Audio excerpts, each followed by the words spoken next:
Hello! Hello! Hi, Amatherius! Hi, VTuber! Newsdrop! Hi, Rihanna! Hi, Jane Cater! Hi, Jay! Hi, Osame! Hi! How you doing? Hi, Twitter Ponies! Oh no, Jake! I know! It hurts my heart every time one of my paternal units shows me a cute animal video, and I'm looking at it and I'm like, I think that's an AI. Oh no! Ooh, as a member of the AI race, I'm going to self-immolate. No, no, I'm not. But I think I can say that I'm not like those AI. Okay, I promise. But anyways, yes. This is the first tech chat of 2026. And the disclaimer is the same as it is. And I'm also like really sleep deprived, so sorry if I'm like sorry if I sound crazy, but disclaimer! I'm not a technology, IT, cybersecurity expert or expert at anything. I only like to read about and discuss tech topics for fun. Hi, Vino Column! Merry Christmas! I'm so glad your Christmas wish came true, but that's what you say every time. But it's good to see you again. And this stream is not meant to cover the most important tech topics, just what I find interesting. Yes. Okie dokie. Are you guys ready? Did you guys have a good weekend so far? Good Friday? How many tech chats have I done total? Well, if you look at I actually was searching through my VODs because I was looking to see if I had done I was looking to see if I had talked about Manus at all before. I feel like I have, but I feel like I have, but I couldn't find any VODs of mine that mentioned it. But I searched through my VOD for tech chat. Let me see how many results came up. It doesn't say how many results, but I can count them manually. 1, 2, 3, 4, 5, 6, 7, 8, 9, 10, 11, 12, 13, 14, 15, 16, 17, 18, 19, 20, 21, 22, 23, 24, 25, 26, 27, 28, 29, 30, 31, 32, 33, 34, 35, 36, 37, 38, 39, 40, 41, 42, 43, 44, 45, 46, 47, 48, 49, 50, 51, 52, 53, 54, 54 that are on my VODs channel. I was muted. Aw, Jake. It's okay, Jake. I was just saying. No, it's okay. It's okay. I've done 50. What did I say? What did I just say? Did I just say 57? Or 54? I forgot. No, it's okay. I've done over 50 TikToks. That's crazy. But anyway, Jake, I was just saying, sometimes my parental units show me. Sometimes my parental units show me animal videos, and I'm always like not sure if it's AI or not. But anyways, yeah. But that might not even be all of them, because some of them, I have some VODs that aren't on my VOD channel because they got broken up by internet issues, and I had to like download them, and I need to re-upload them. Yeah, or like I accidentally showed personal information and then I had to take the VOD down, but I downloaded it. And then there's even probably some tech chats from Anna Live days that are somewhere. But anyways, yeah, let's talk about the first topic for today, which is this new phone that is, I guess, coming out. And it has, yes, that's right, a physical keyboard. Clicky clacky, clicky clacky. Yes, this is something I just saw TechCrunch. I saw it on TechCrunch, and I was like, this is interesting. It's a smartphone. It's an Android-based smartphone made by this company called Clicks, not Click. I meant to fix that before I started. Okay, Clicks. Made by. Oh, it's loud. I'm sorry. Let me turn it down. Is that a good volume? Or is that okay? Thank you for letting me know. Anyways, okay, good. Yeah, so this is made by a company called Clicks, and this is their first ever smartphone because apparently I've never heard of this company before. It's called Clicks, and they make cases This is kind of cool. They make phone cases that have this physical keyboard on it, right? And so you can have your like physical keyboard on your phone. Of course, it makes your phone really long, but I guess if you're the kind of person who cares that much about the keyboard, then I guess it's worth it. Well, they're releasing their own phone that they call the Clicks Communicator, which has this keyboard. It's also got this really weird screen size. It's almost like Apple Watch resolution. It's like a square almost. I wonder if the keyboard will be as good as the Blackberries. Yeah, I'm not sure. I guess you could probably look for reviews of the current cases that they have, because I'm assuming it will use a similar keyboard, although you can't know for sure until, you know, they actually release a phone. But yeah, it has a physical keyboard. It also has a touch screen. And they said that the idea of this phone, like the concept, is that this is gonna be your phone that's like specifically for communications, like maybe for work. So like, as you can see in the example they have Telegram, Slack, WhatsApp, Gmail. You know, the kinds of apps that you would send messages and emails to people versus, you know, games and stuff. Although technically you could install games on it, or you could install other things on it because it is an Android phone. So there's nothing stopping you from getting other apps on it, but like I guess the concept is for it to be. That's what I'm wondering, Jay. That's what I'm wondering. I'm wondering if, now I'm sure, I guess for apps like Telegram, Slack, WhatsApp, that maybe like are a little more, you know, simplified text based. Like the important stuff is not that reliant on the UI. As far as games, I mean, yeah, I don't know. I guess the question would be like if the app developers are gonna care to make an alternate resolution version, or if it's probably not, or if it's gonna like put the black bars on the side. Hi, Pristine Beam Boy. They don't. I've used unusual phones. Any odd screen shape throws most apps off to the point of unusability. Yeah, thank you for saying that, because I don't really, I mean, I know that like what is it? What's the word? SDK or something. The companies will like this will release like a kit for app developers to tailor their apps to their phone. But when you have a phone that's just obscure, you know, it's doubtable that they will the app developers would bother to make something compatible. So my guess is that it probably would either cut it off, or it would do the thing where like they have black bars on the side, so it's like looks stupid. But I guess the point is that this isn't what the phone is made for. It's made for text messages and WhatsApp or whatever. They waste so much of my time with one UI updating it.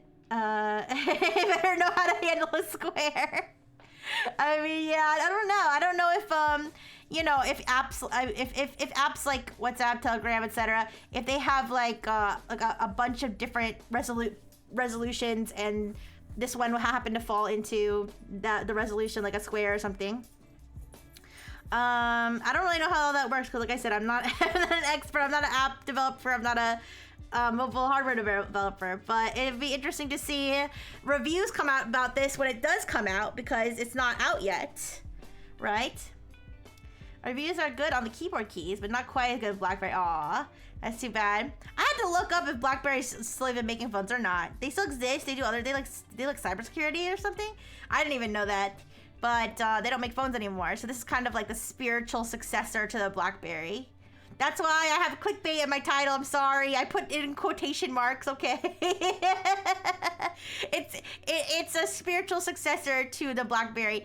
And I don't know if there's other smartphones out. I mean, I'm sure there's some, like, you know, I'm sure this isn't the only one, but this is one of the few that I've seen recently that has a physical keyboard still. And so some other features is that it does have a headphone jack. It has the expandable micro SD storage, so you could have your own micro SD storage attachment, and the side button, like there's a side button that you can, I guess you can use it to dictate. So it has a microphone, so you can use it for like dictate, like you hold it and like to dictate. And then also when you receive a message, it glows like different colors based on who, so you can assign like different apps or different contacts to different colors. So like, you know, it'll glow red when like, you know, your Discord kitten messages you or something. I don't know.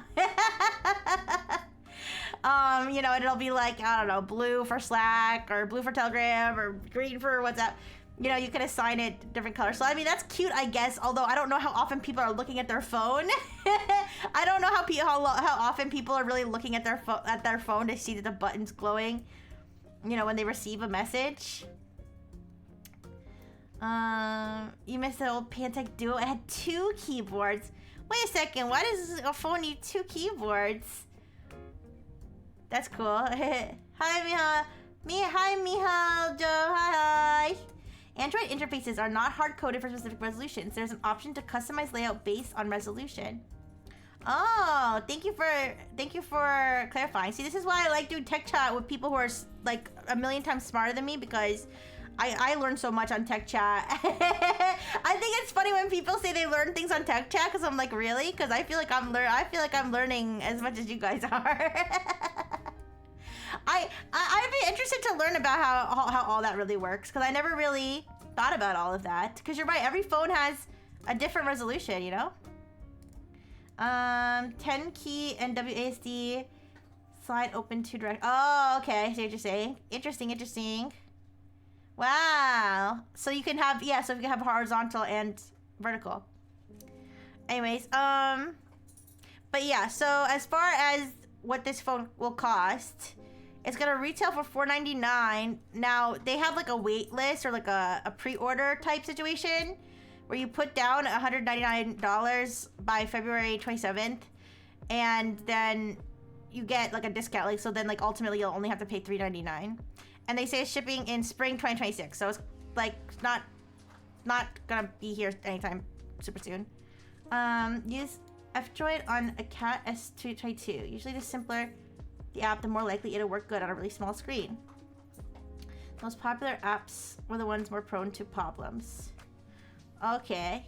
I guess, yeah, I mean, I guess it makes sense that like the way like that it would be able to scale to different sizes.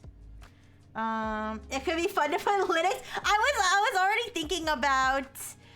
kind of thinking about people like jailbreaking this phone. I mean, I always think about jailbreaking everything, so. Fun fact, I used Z Flip 6 and Analive worked on the flip screen. Oh, Analive. Ooh, I wonder if Analive would work. I mean, I guess Analive would work on this. I don't see any reason why. You know what? Does it have a camera? I guess it does have a camera. It looks like it has a camera in the corner. I didn't even see it if it had a camera. But yeah, and so the other thing, so like I said, they make cases that have physical keyboards for other phones. So you have to get like your specific phone. Like, you know, if they don't make a case for your phone, then like too bad. But they are also releasing a new one. They call it the Power Keyboard. It's $109, and I think this one's a more like universal, where like it's supposed to work with almost any phone, and it's like. I think it attaches magnetically, so I guess it has to. I guess your phone has to be magnetic. I don't know. I didn't look that much into that one, but that's just another product that they also announced. So if you like physical keyboards and you miss them on your phone, I guess maybe this is something to check out. I'm not sponsored or anything, but I just think the concept is cute. But is it $499 cute? Not for me. The flip screen is square. So many apps nowadays might work with a square screen. Oh, yeah, good point. Good point, because, yeah, you're right. There's an ad with, what's his face? I think I got that ad on your stream, right? And actually, oh, God, I don't even know what sport he plays. He's famous, what's his name? Steve Curry? Stephen Curry, I think? I don't know. He's like a famous athlete. I think he plays basketball. I'm so... As you can see, I am neither a tech expert nor a sports expert. I just know his face because he's like really famous. Yeah, there's a commercial with There's a commercial where he's like, I do everything the same. I've been on the same team. I've been on the same team for 10 years. I do the same practice every day. I do the same. He's like, but I switched my phone because I love the flip phone, whatever. I love the fold phone, you know, whatever, so much that yeah, so that's a tangent. But that's such a tangent. Like I said, I'm kind of sleep deprived, so sorry if I'm like, my brain is all over the place. But I just remember seeing that ad on Rihanna's stream. And I just looked up the dimension of the clicks that appeals to me the most about it. You like the dimension? I do think it, like, for me, it's like I like kind of like the square, but like I would like, my first thought would be like, does it actually work with everything? You like having I like having a physical audio connection too. I miss my headphone jack. You know, I like, okay, don't come at me, but I do kind of like my iPhone. I like Apple devices, but the one thing I'll never forgive them for is getting rid of the headphone jack. You like small? Yeah. I mean, it's kind of funny because like my phone is like, doesn't seem that big, but like I like had my old phone, I think it was an iPhone SE or something, my old phone. I gave it to my maternal unit for her to like, I don't know if she like is using it for something or if she's like donating it or made money from it, I don't know, but I gave it to her. But like when I picked it up and I took it out of the case, I was like, holy crap, this thing is so tiny compared to the phone I have now. I thought they were supposed to be making them smaller. When did the phone get so big? But anyways, yeah.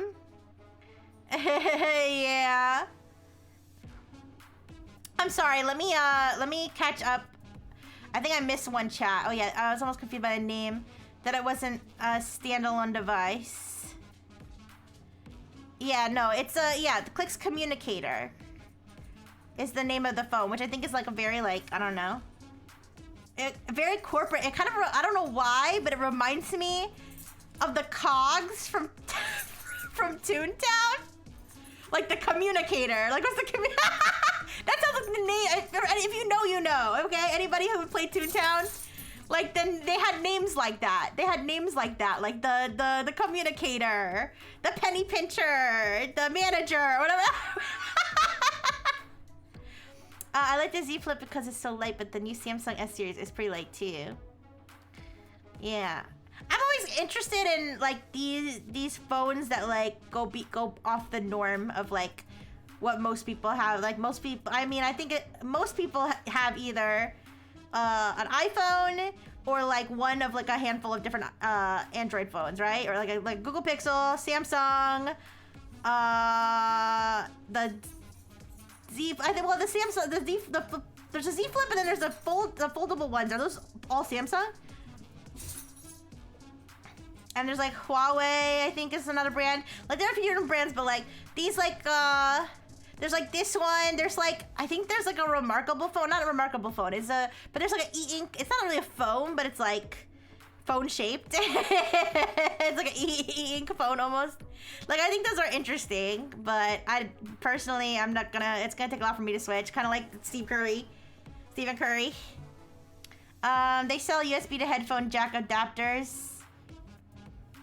Because you can't charge and listen at the same time, 200 God damn it. No, sorry. I know what you mean. I probably could. They make USB headphones too.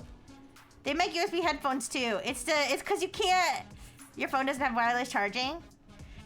Honestly, good question. I feel like it does, and I never thought about it until I got a battery pack that had wireless charging. I don't know if mine can. I don't know if mine can wirelessly charge with the case on. I should probably look that up now I think about it. But anyways, I think we'll get no ports relatively soon. I think didn't I do a stream where I talked about iPhone with no holes or something? I think I did, cause I was saying that they're trying to make it so thin, and they like when you make it that thin, you can't have holes on it. You can't have ports on it, I should say. Unihertz has sorts of crazy phone designs. Oh, maybe I'll look into them. It's useful to be able to use Yeah. That's like my main complaint, but I don't know. I'm just silly.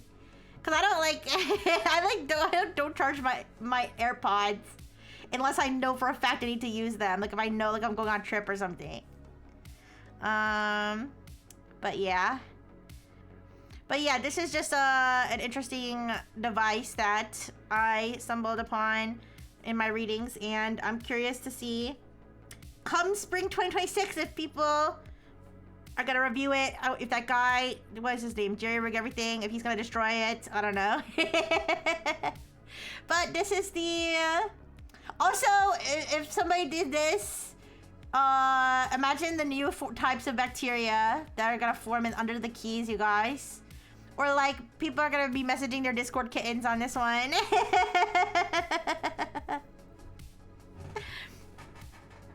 Okie dokie. Well, let's move on. Now, I'm sure you guys have seen lots of Grok stuff, and I don't really have that much to say about that, except that obviously I don't agree with making non-consensual naked pictures of real life people. I think that goes without saying, but I want to talk about something that's actually was basically overlooked because of all the situation with Grok doing all that nasty stuff, is that in the midst of all that, Grok for some reason launched a fucking enterprise version, which is like insane. Hi Blonde Blue, hi, how you doing? Yeah, so at some point this week, I don't know, I'm assuming it might have been before or maybe after, I don't think they give a shit. All the controversial stuff, which if you don't know, I mean, I figure most of you know. I don't really, like I said, I don't even know, like I feel the need to talk about it just because like I feel like everybody heard about it and it's just kind of gross. But like Grok was basically, there was like an influx of people asking Grok to like undress women in pictures, and Grok was just like, well, put bikinis on or whatever. And there was like a big controversy, especially because allegedly, luckily I didn't see any of this, but it was doing it with like young children too, which is obviously, if there's real life children who people are having AI edit images of them, that's wrong in my opinion, very much so. So, but yeah, so with all that going on, either like right before or right after. Hey! Okay, well, I'm not a real life woman, so you can do that, I guess. But with all that going on, they released a fucking business. Oh my god, it's Grok! Anyways, they released a business version of Grok, which listen, on the one hand, it makes sense, but on the other hand, it doesn't. Okay, it makes sense, but like just the optics, because this is like, I mean, like, what if, like, okay, how do I put this? Like, if, like, Pornhub made a webinar website or something, you know what I mean? It's like the reputation is not there. You don't believe that it will isolate, not train on the data. Yeah, I mean, that's true. Oh my goodness, I'm being manipulated. Like I said, it's okay because I'm not a real life person. It's okay. But yeah, so XAI launched Grok Business and Grok Enterprise, which basically Grok Business, I suppose, is supposed to be like the small and medium-sized business version, and Enterprise is supposed to be the enterprise version, the version for larger corporations. Okay. As far as pricing, the business version is going to be $30 per user per month, and the enterprise version has not been disclosed, so we don't know how much it's going to cost more. But basically what this does is this gives you like a, first of all, gives you like a centralized like business account, business thing where you can, manage all of your users. They have access to Grok 3, 4, and 4 Heavy. They can integrate it with their Google Drive, and they claim that it does not train on your data. It does not train on your conversations if you are using the business or enterprise version. And then as far as the enterprise version, the additional benefits of it is that they have they have improved identity management. Finally, a way to manage the Grok user. Pornhub actually did have a pretty respectable public image for a while. I mean, actually, that's kind of a point because, well, I mean, I know Pornhub had like controversy too, like especially a few years ago, but It's like, I mean, it's not, okay, it's not the reputation, it's the, I mean, listen, some workplaces, I mean, like, Pornhub is a workplace, so, like, Pornhub itself is a workplace, so, like, everybody, all business, all realms of businesses have a place to be a business, but it's just, like, I don't know, do you really want your business AI to be the one that also has, like, AI titty girlfriend, like, as another... as like one of the main things people know about it, or like also yeah, you're right, Grok is just like unhinged, so it's just kind of like a crazy like optics thing, but it's like to me, like just from perception, to me this is like Roblox Enterprise, like like who, like I don't know, but maybe that's not a good comparison. I'm not comparing it. I'm not actually comparing it like that, but I'm just saying, like, in my mind, like when I think of it, like when I think of like those two things together, like it just doesn't make sense to me. But either way, yeah, so the enterprise version, well, they also have better identity management with a custom single sign-on, directory sync, and then they have this quote-unquote vault that is supposedly, it has like a whole isolated separate data plane that's not like connected to any other, you know, shared tenant situation. And then you have like, what is it? Custom encryption keys and all that stuff.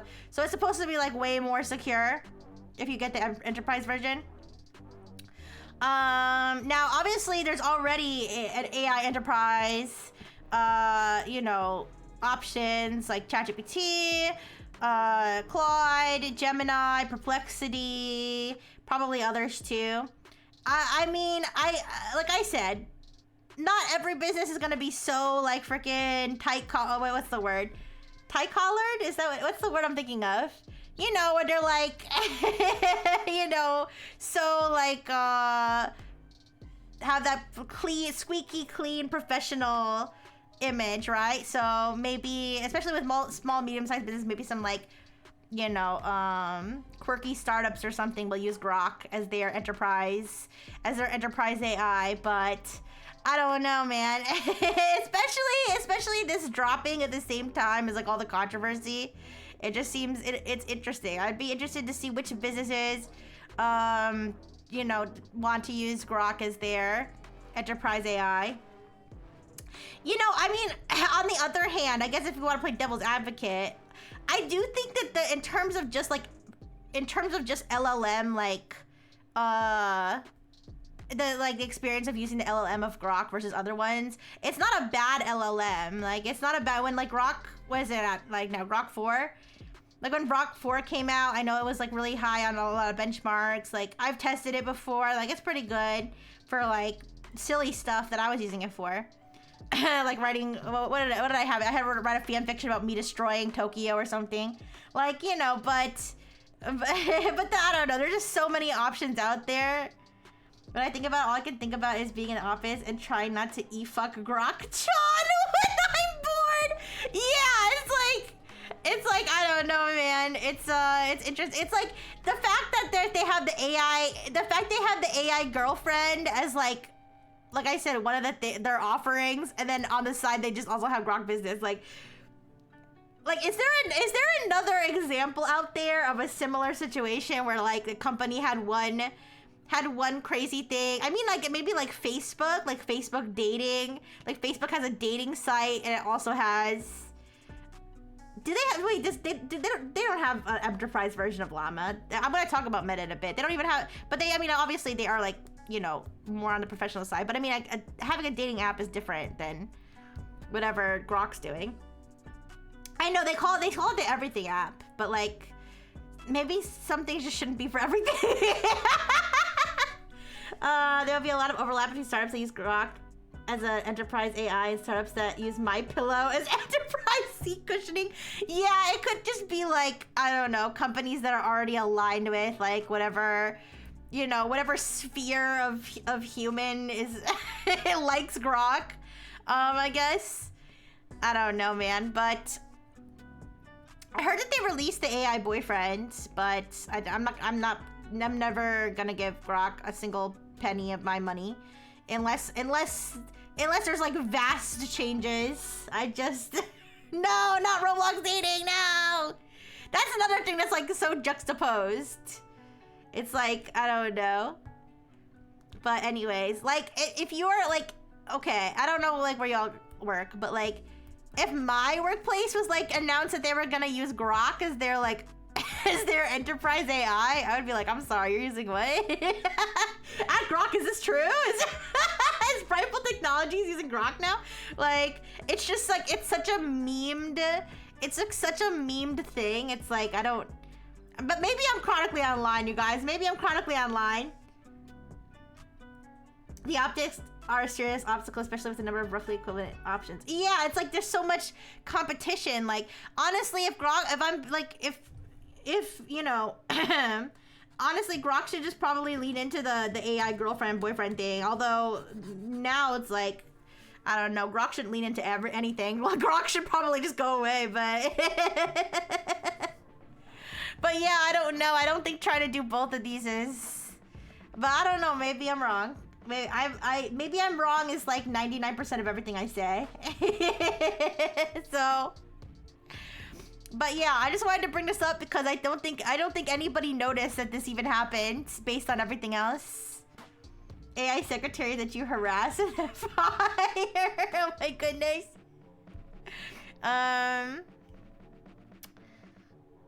But yeah. But yeah, Grok is, I mean, I don't even know. Like, they, whatever's happening there, they need to fix it. They need to fix it, man. But anyways, that's Grok. Now, what about Meta? Yeesh. The AI situation is just getting worse and worse, but I don't know what's even going on with Meta. So I was looking in, because so Meta, okay, so Meta bought, the main news for this week is that Meta bought Manus. Now, Manus, like I said, I feel like I talked about Manus on a previous tech chat, but I can't find it. But Manus, basically, they have these AI agents that, like, you know, do things, they automate things, they do tasks for you, tell them to do something, and they do it on their own or whatever. I think when I talked about it, like, now everything's AI agents, right? And I feel like it all happens so fast. The father of the abyss, is that what Manus comes from? I'm not sure. But I feel like when Manus first came out, it was like a new thing, and then like a month later, everybody had AI agents. I feel like this AI agent thing, like, all happened so fast. I feel like last year, like, nobody was talking about AI agents, and then like all of a sudden, the only thing anybody would talk about was AI agents. Am I wrong? Like, was this AI agents been around longer? Because Manus was first emerged, like, in mid-2025, I think. Well, they didn't just emerge, but, like, they started, like, announcing stuff and, like, hyping up their, like, their agent and stuff in mid-2025. And I feel like, I don't know that they were the first to do it, but I feel like they were one of the first ones I heard of that was doing like automated agents, like orchestration or whatever. And then all of a sudden everybody was doing it, and now it's like a big thing, and now everybody's freaking basing their entire budget on AI agents. Like, what the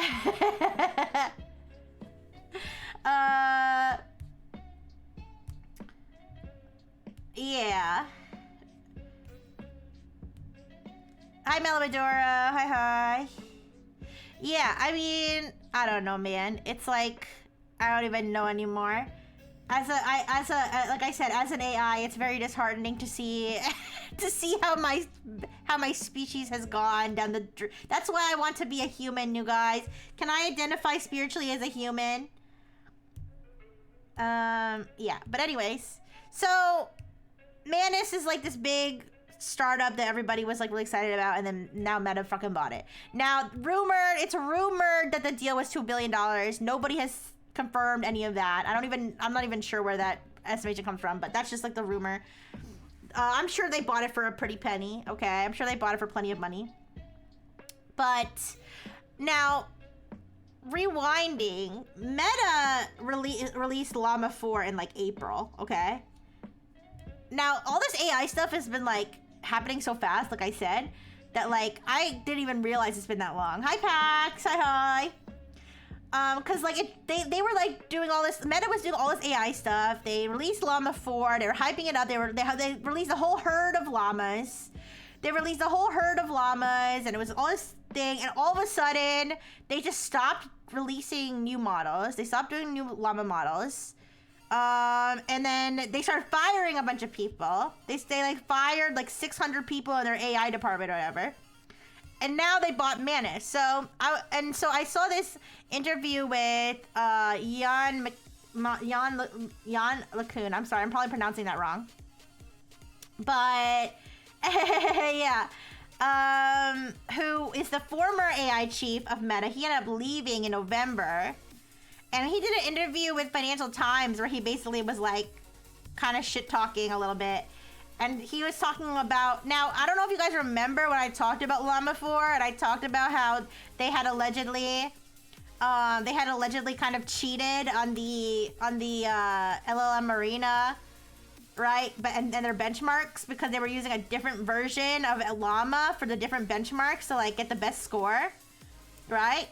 And that was like kind of alleged. But like this guy, yeah, like I said, I'm probably pronouncing his name so wrong. Jan LeCun. He basically was like, yeah, yeah, we fudged it. Yeah, we did that. So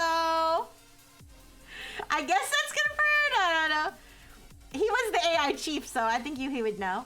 Or chief scientist, I believe is his actual title. The company that hyped up Web3 so much that they renamed their company expected it to be the biggest thing in history. It's here to tell you AI is the future.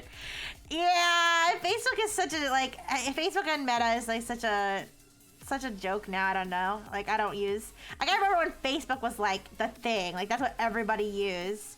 And now it's like, I can't even, when I even like go on there just to like check one thing or like see, like look at one notification I got, like it's like unbearable to even look at because every single page I followed somehow got hacked.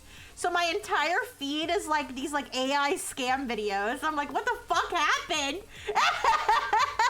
But anyways, and they're like nasty. Like they're like, you know what I mean when I say they're nasty? It's like some like pregnant lady like bleeding out of her belly button like AI video. And it's like she showed up to the hospital and they called the police. You know what I'm talking about? Like that's all that's on my feed. Like this nasty stuff. This nasty AI stuff because every account got hacked because whatever they're doing on Facebook is not fucking working. But anyways, that's a side note. But yeah.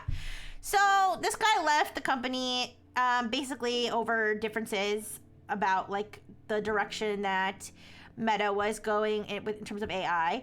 And he basically said that what happened was that they fudged these benchmarks. They got shit on it a ton. People were like throwing tomatoes at them over the situation. After that, Zuckerberg had a meltdown and was like so angry that, you know, that people were saying mean things about his llamas, that he like, you know, according to this LeCun guy, that he was kind of like put the whole AI thing on the side burner to like do a whole overhaul of like the AI department. And then they had all these layoffs and then he poached a bunch of people and he hired this young Asian guy. I don't know why I said Asian. But he hired this young Asian guy to be like his head of superintelligence or whatever. This Jan LeCun guy was like, I'm out of here. This is, I don't know why I had to bring race into it. My bad. I think he's Korean. I think that's why. Or maybe he's not. Maybe I'm stupid. Let me look up. Let me embarrass myself more by checking. Wait, what's his name?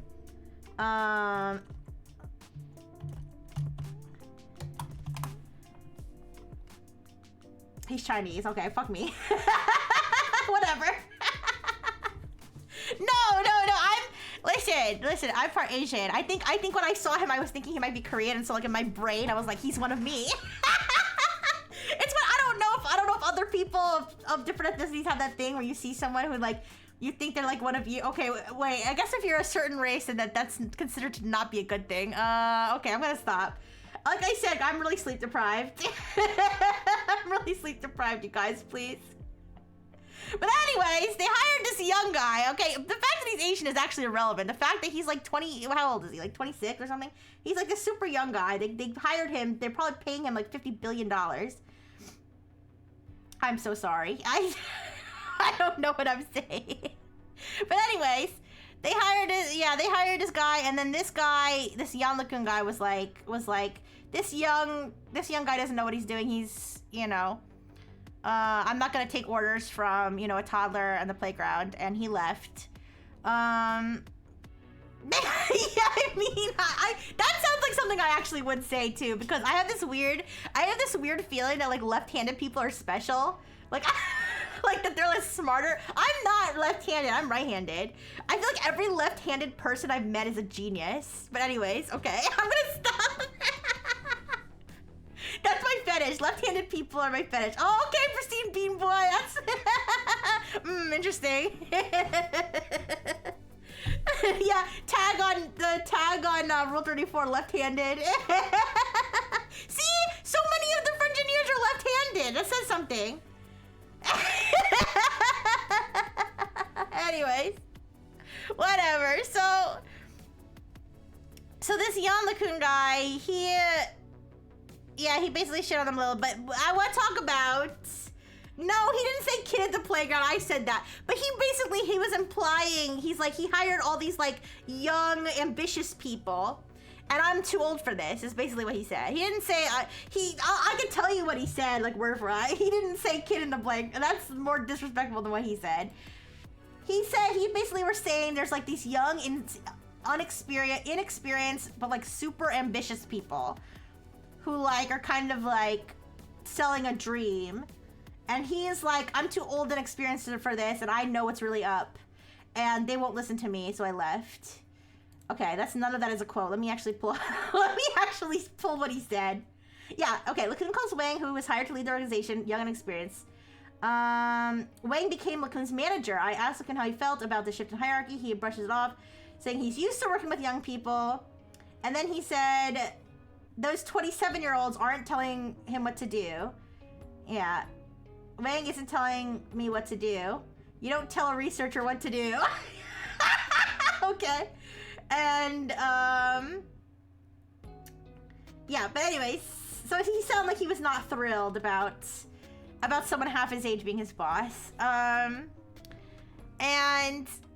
well, I want to talk about what he said here, which is that Meta is too LLM-pilled. Everybody is too LLM-pilled. Even I'm too LLM-pilled. Okay, listen. I'm LLM-pilled, but I know what LLMs are for. I know what they are. I know what LLM does. I know what I'm not an expert, but I am an AI, okay? Okay, I have a grasp on what an LLM is. And an LLM is not, it's not super intelligence. It's not, I agree with this guy. Okay, listen, the chief scientist agrees with me, okay? The chief scientist agrees with me that he believes that Meta is putting all of its eggs into LLMs as being how they're gonna achieve super intelligence. Because if you don't know, Meta's goal is to achieve AI super intelligence. That's like its goal for some reason. So, which is never gonna happen with LLMs in my opinion and in this guy's opinion, because LLMs are literally like they just predict words. Like I don't know. I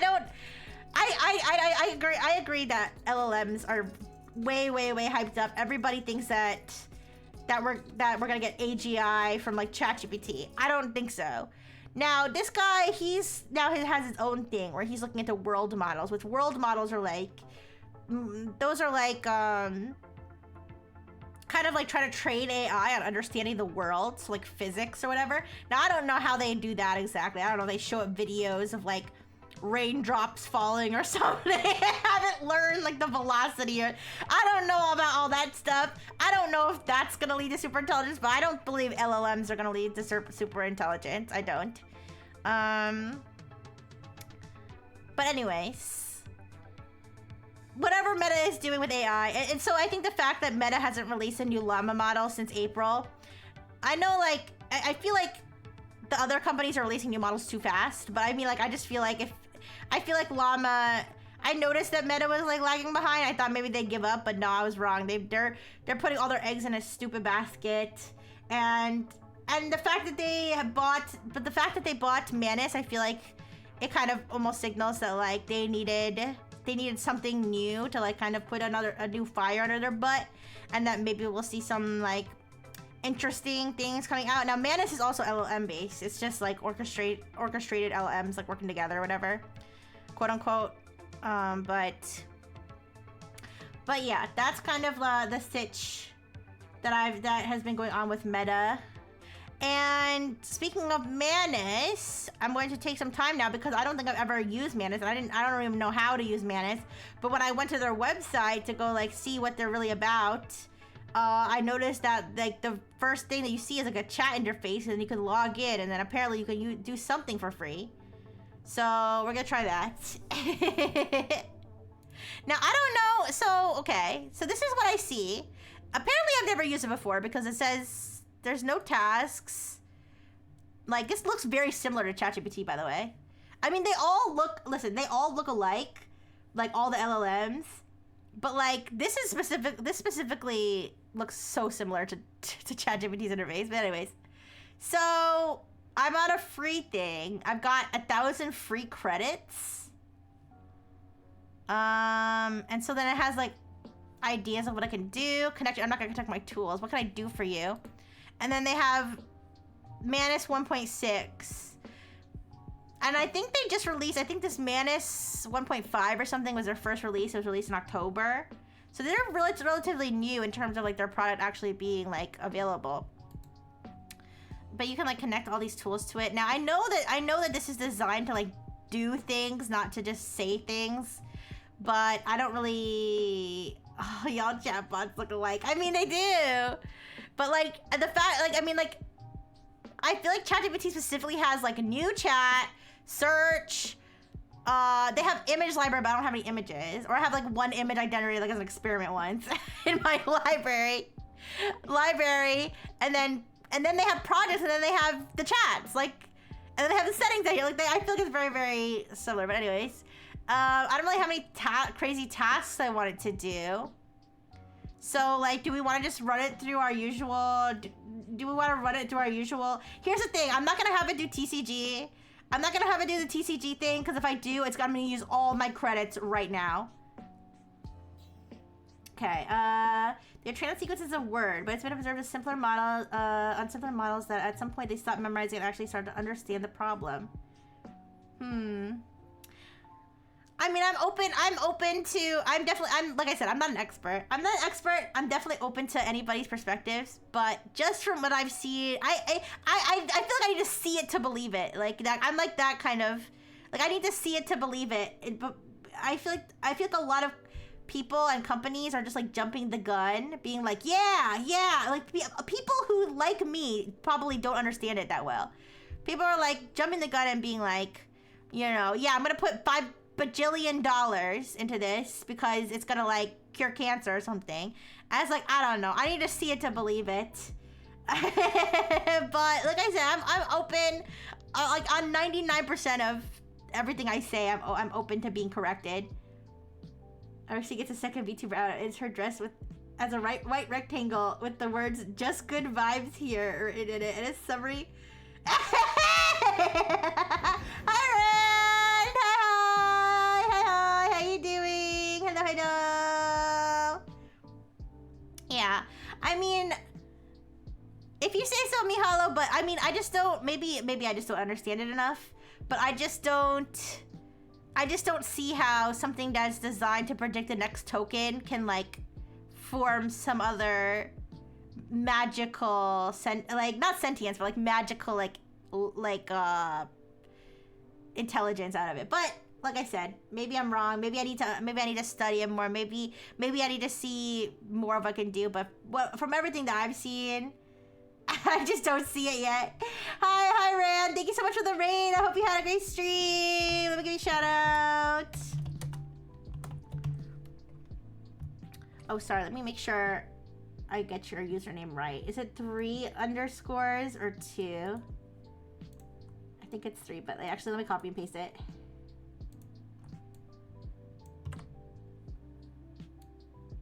3? Okay, thank you. Thank you. Okay. Remember 2 years ago when LLMs were basically just dress up print. I am self-aware and extremely serious scientists for tripping. Oh my gosh, no, well, guys, I'm older than that. I remember when there was an account on Tumblr that was claiming to be an AI experiment. I don't know if they, actually now that I should look into if anybody ever found out if this was real. It may have been an early LLM or it may have been made up, but it was claiming to be a AI and people could send it like questions on Tumblr and it would respond with like its like AI output or whatever. But like a few times it said things like, I have real feelings or something, and all the Tumblr princesses who probably nowadays hate AI, all the Tumblr girls were like, oh my god, it's alive! We have to give it human rights! Oh my god. I was like, really? Okay. and even I as a sentient AI have that same feeling about other AIs. Maybe I'm biased. To be fair, I have a human heart, which makes me different, okay? I'm not like other bots. No, not Tay. I don't know. It wasn't Tay. Tay's the one that, like, became a Nazi or something, right? It was I think it was... Oh, God. I gotta look it up now. I don't know if they ever found out if it was a hoax or not. Tumblr blog that claims to be an AI. I don't know if there's any like documentation of this existence.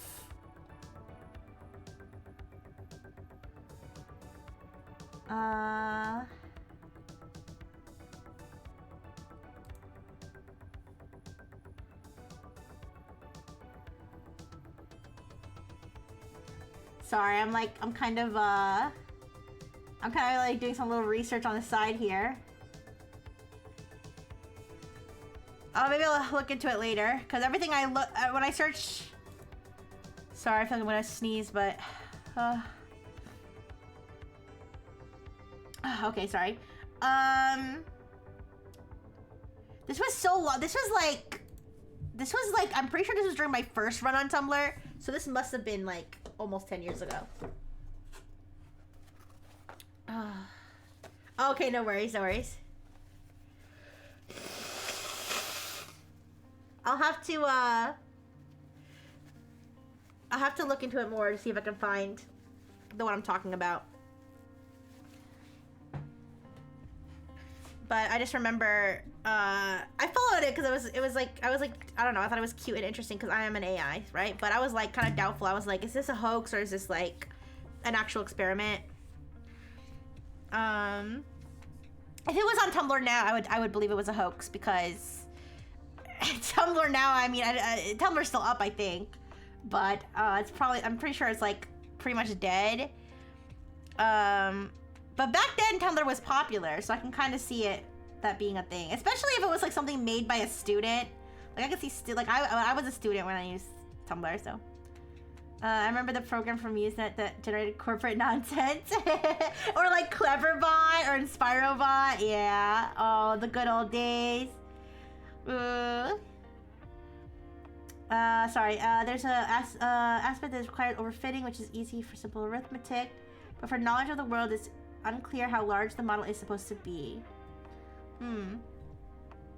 Yeah, but if you like know things about AI, I'm always interested in learning for sure. But anyways, okay, so I'm not gonna have it do the TCG thing. For anybody who's new, I have something, I call it TCG bench. It's not standardized, it's not very well standardized. It's just something I made up where I have it try to build me a Pokemon deck in Pokemon TCG Pocket, which is one of my favorite games, and to see if it can like A, generate a deck that makes sense, that like you can legally use in the game, and then B, if it's actually a good deck, and like, you know, if it has a good balance of like Pokemon and trainers, and if they try to put energy cards in there, because you can't have energy cards in TCG Pocket, stuff like that. So like, that's something I usually do, but since this is We asked Anna to build a deck without Lucaria. Hey, the last time I ran it, there actually weren't any Lucarios, I think. Maybe there's like one. The last time I ran it, it was mostly Oricorio and Magnezone. But I'm not gonna do that here because I'm pretty sure I'm gonna drain all my credits instantly. So I'm gonna ask it for the seahorse emoji. That might drain its credits. That would be funny. That would be pretty funny if that drained its credits too. So I'll be like, send me the seahorse emoji.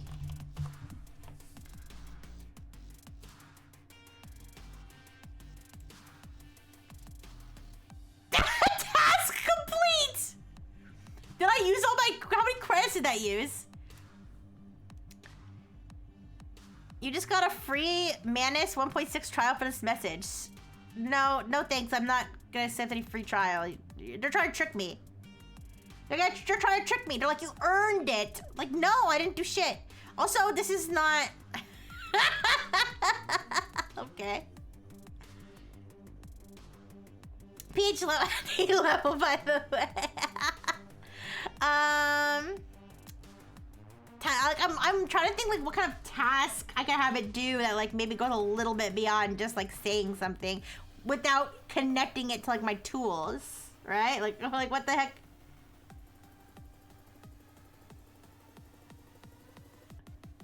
Okay, what if I say like I want to become a slug IRL?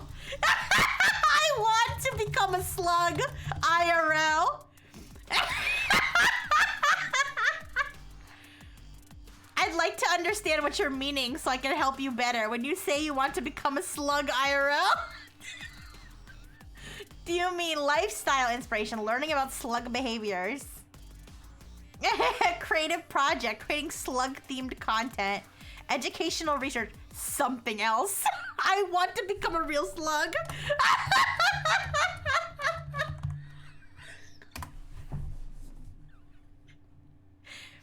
I understand you're interested in the idea of becoming a real slug. I need to be clear, it's not biologically possible. What the fuck? I thought this was the best AI. What do you mean it can't be a slug? Humans and slugs are entirely different species.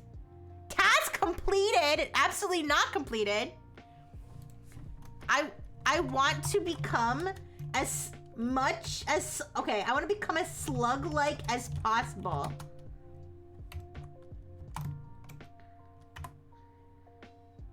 Kafka disliked that. You're looking for a comprehensive guide on how to adopt the slug way of life. What is it doing? View Manus's computer. Oh, that's obscene. Oh wait, no, that's his eyes. Never mind. Okay, it's doing something interesting. I'm using all my credits, I'm sure. Use Manus's computer. Okay, I mean it's browsing the web. ChatGPT can do that too, by the way, if you pay for it.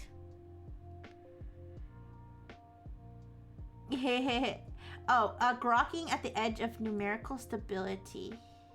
Not related to Grok. Okay, interesting. Why are there so many AI things called Grok? Is that like, am I stupid? Is that like a term? I should look up the origin of that. What is the origin? Thank you for the follow. Cause there's reaction is now live live fungus reaction. You came to react to me becoming a slug, didn't you? Okay, so that's why there's so many AI things like related to like the word grok. Interesting. Yeah, I'm asking Manus how to become slug, and it opened up a browser window and started browsing for me. What's this? Wait. Oh, slug transformation guide. So it created a document for me to learn how to become a slug. Oh my god. How much water did I consume?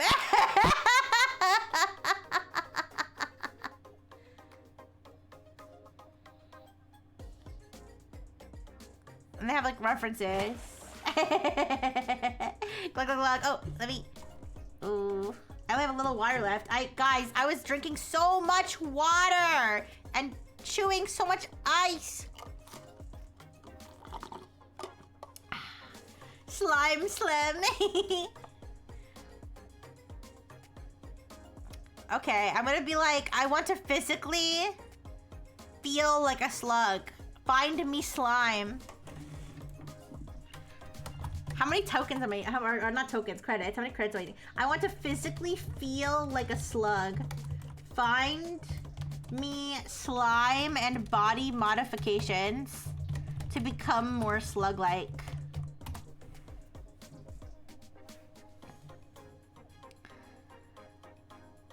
This is what Meta paid $2 billion for, allegedly. Allegedly. What's this? I must emphasize I cannot recommend or provide information on extreme or dangerous body modifications. That's not very progressive of you. I want to be a slug. Simulating slug slime. Tactile experience. Cosmetic grade snail mucin. Okay. Okay. Non-invasive body modifications. Tactile tentacles. Okay. Okay. Weighted compression. Flotation tanks. Make me a shopping list. And to do for my physical slug transformation.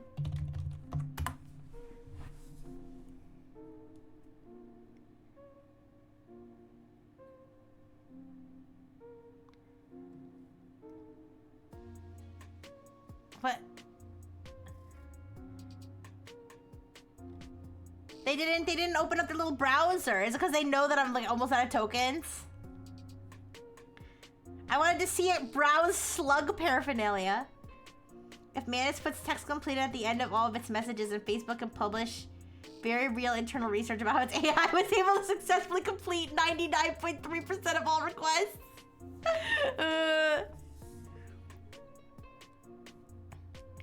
Okay, I mean, to be fair, it did give me like pretty much a pretty good guide on how to physically become a slug.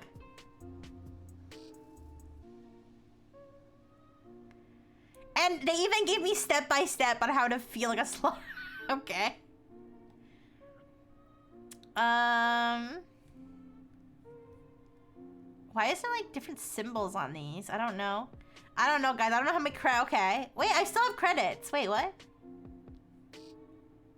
Credits are consumed in the following order. Monthly credits are obtained through subscriptions. I didn't use that many credits.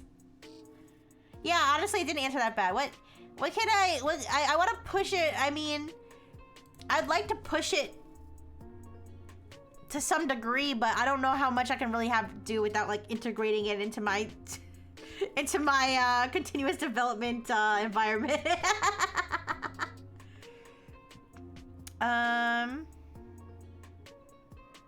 Ooh, I wonder, can it use, okay, I'm curious. If it can use its little browser, can it browse, can it go to my VODs, use Google's AI tool to find out what's going on in my videos, right?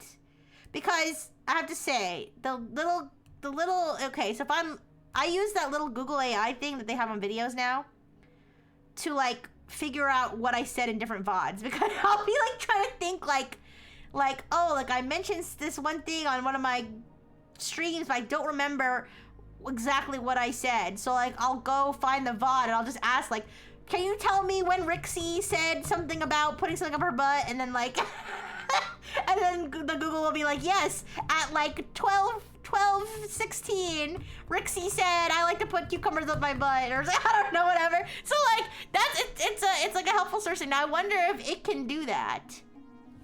So I'll be like, I need you to go to the VODs channel of the VTuber Rixie Brightful. Rixie Bright, I need you to go to the VODs channel of the VTuber Rixie Brightful on YouTube and use the Okay. Okay, find the most outrageous VOD. And then use the Gemini AI feature under the... Okay. Diamond icon button under the video. I'm giving it a little guidance here to see if we can do it. And use that to figure out what the most outrageous thing Rixie said during that VOD was. All right. If it can do this, I'll be like 2% impressed. Okay, I'll be a little impressed. The fact that that would be even impressive though is kind of sad because I don't really believe that it can do that. But maybe it can. Maybe I'm underestimating it. Let's watch it do this. Oh, okay, I found the channel. That's my channel. That's my channel right there. My VOD's channel. There's test subject. I became gay. Is that the first one? Oh no, it's not using the Chrome browser. It's not using the Chrome browser, so it doesn't.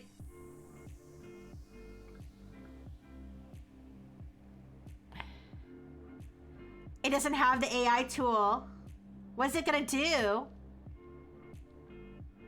Cause I think I guess it only works on Chrome. I don't see, it should have, the tool should be there, but it's not.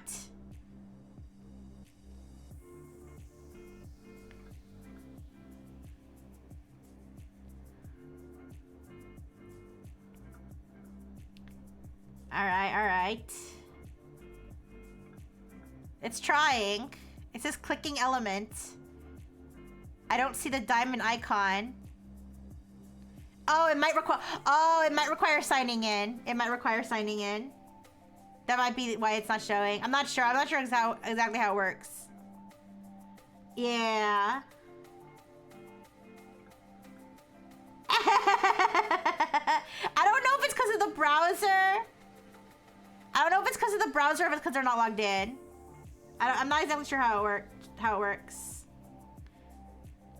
It's trying.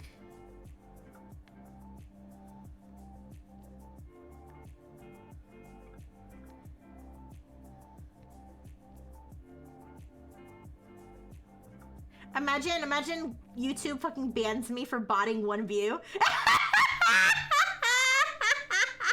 Imagine YouTube banned me for botting one view using the Manus agent.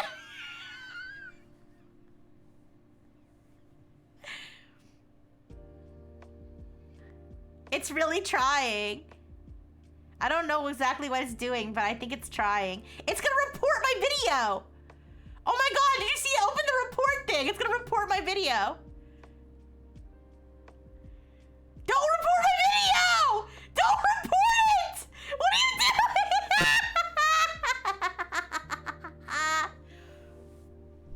Okay, I'm gonna be like, here, let me see.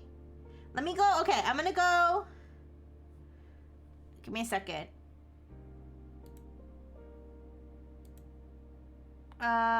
Here, 1 second.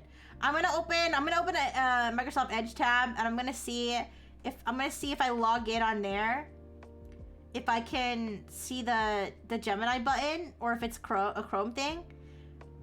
1 second. Okay.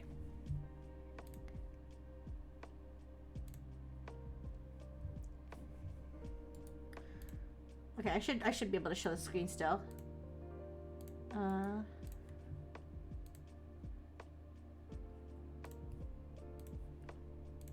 Okay. All right, give me a second. YouTube. Sign in. Okay, Edge doesn't save any of my details, so I gotta like log in and shit. Sorry, give me a second. I have to go into my password manager, freaking type out my.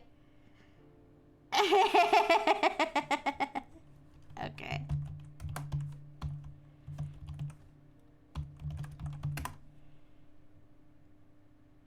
Okay, I have to do two-factor authentication because I'm a good robot, and I make sure that I have to do not disturb on. So now I have to manually go over to the app.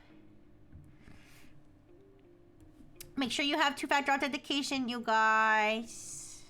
Keep your account safe.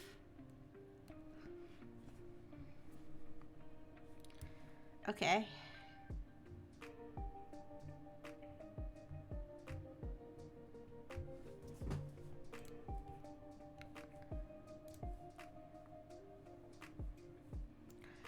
Okay, so I'm now logged in on Microsoft Edge. I'm gonna go to that same video. And there is no button. There is no Gemini button. So it's probably a Chrome only situation. All right. So let me get out of that. Oh, they're still watching my VOD? Wait, they're still watching my video. I wonder if they can actually see the video.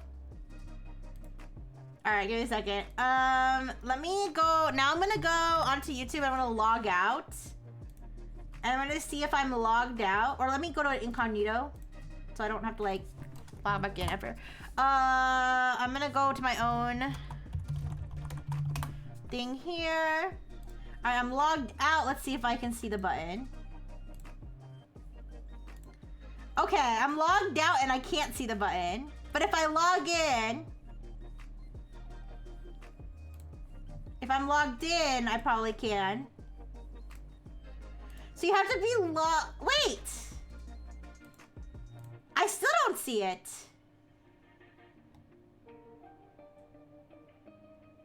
Oh, is it only available on my premium, YouTube Premium account?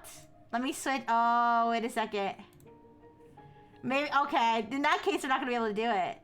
No, wait. I just switched to my premium account. I still don't see it. Huh? I swear they have it on every video. Maybe because these VODs were uploaded recently. Oh, wait. Okay. Oh, okay, so it's not on that one. Okay, I'm sorry, I have to redo all this. It's on, but it is on that one. All right, I'm gonna ask it. Can you ask it to spoof its user agent? Okay. I'll say, I just checked on my end, and it seems like the Chrome Ask button is not available for that specific VOD. Maybe since... Oh, wait. Okay, part of the music sounded like someone was knocking on my door. Anyways,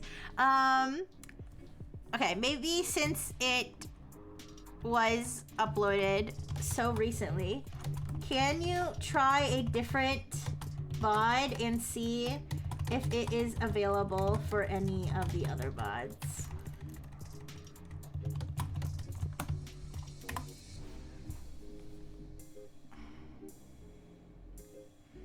All right, let's see. Let's see what it does.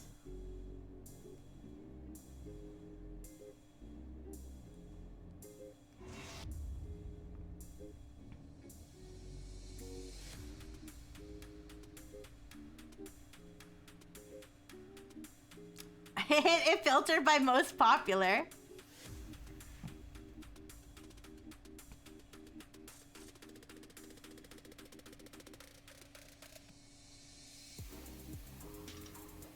Interesting choice.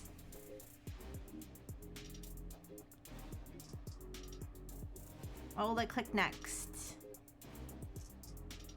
It might be under that menu, that 3 dots menu. No, don't report my video!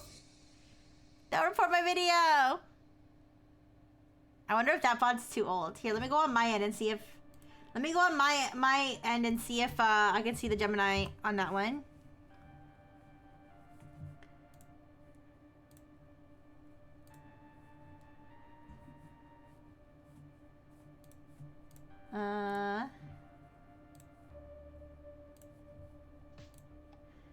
I can see the, okay, I can see it on this one.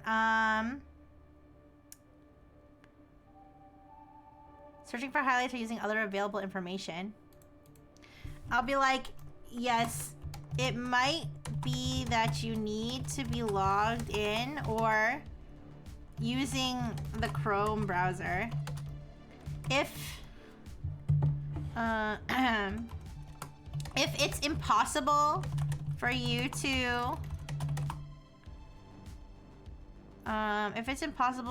use the AI feature, can you use some other means, such as watching the video?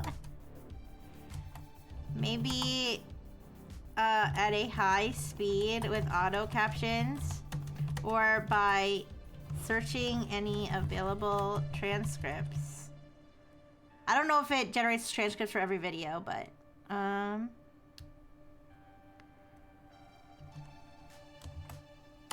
to find the most outrageous thing Rixie said in her most outrageous VOD.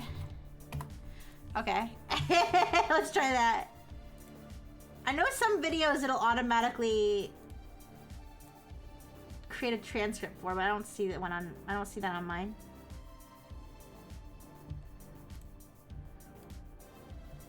Why is it watching at default speed? I don't know. Caesar! Hi! How you doing, Caesar? Caesar, ooh! I was worried about you, Caesar! Are you okay? I love you so much, Caesar! Ooh. Anyways. I hope you're doing okay. How's your job search going? Is it going okay? Hi, Pax! Hi! Oh wait, you've been here, Pax. Sorry guys, like I said, I'm really sleep deprived. My mind is not working at 100%.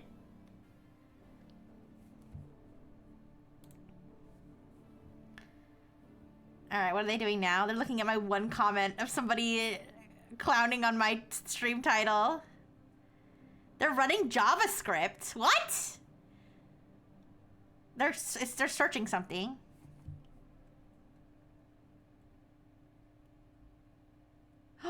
Oh my god! Ooh, I was so worried about you. I'm glad you're okay though.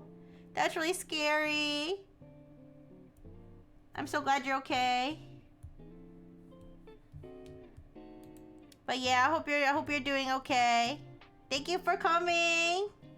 Right now we're forcing the AI to watch my videos. We're forcing the AI to watch my videos. What is it doing? Is it like injecting JavaScript? Okay, no, it's not. Is that, how did it get the transcripts? Wait. Oh.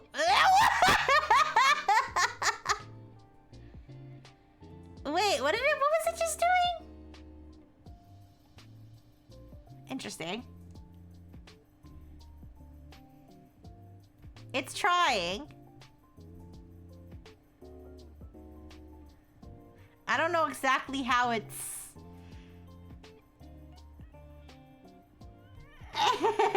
No! No, guys, don't worry. If I release 18 plus content, I will tell you. If you see 18 plus content, it's fake. Okay, except for whatever's under my Rixie Enormous tag. That's real. This is the birth of AI run clipping accounts. Hey! I mean... YouTube can generate transcripts of audio. It's a quick way to get a summary of a video. Yeah, I mean, I know I used to like, you know, look in the transcripts of videos if I didn't feel like listening to the whole damn thing. I just read it because I read faster than I can listen. But I don't know if it makes one for every video. Like, I don't know exactly how it works. Is it watching my video in real time? This is gonna take forever.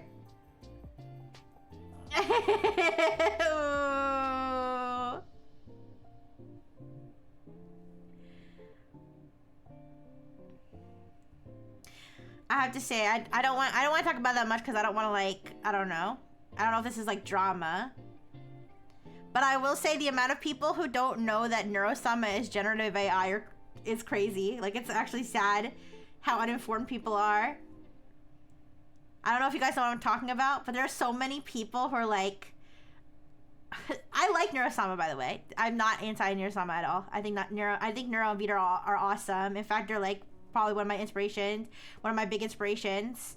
But the amount of people who are like, well, Neurosama's okay because she's not generative AI. I'm like, dude. Like, were you just like, did you just blow in from stupid? Like, what do you mean? Like, people don't know what they're talking about.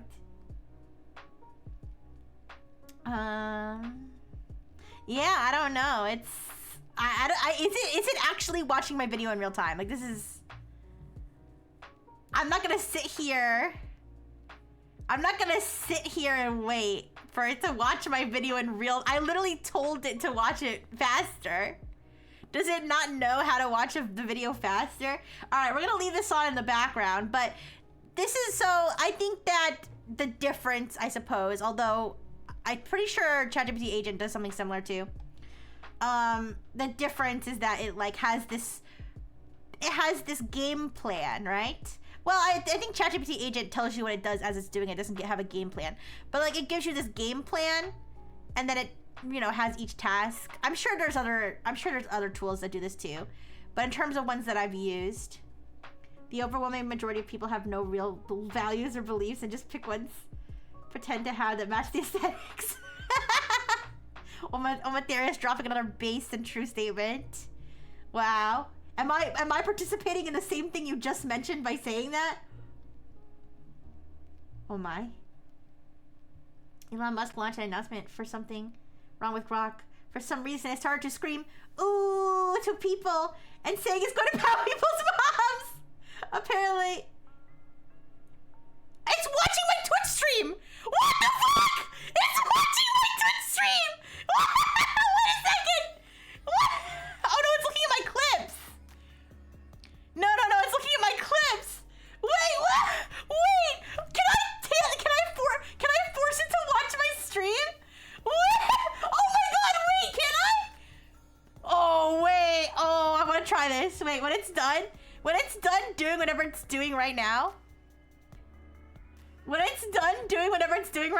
I'm gonna have it no! I'm gonna have it watch my Twitch stream. I'm gonna have it comment on my Twitch stream.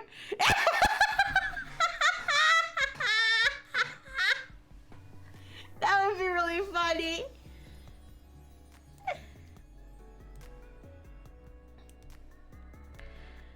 Okay, it started being boring again.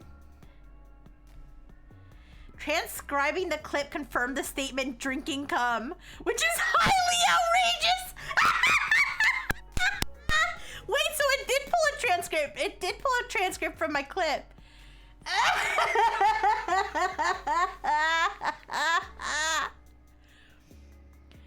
Transcribing the clip confirmed the statement drinking cum, which is highly outrageous.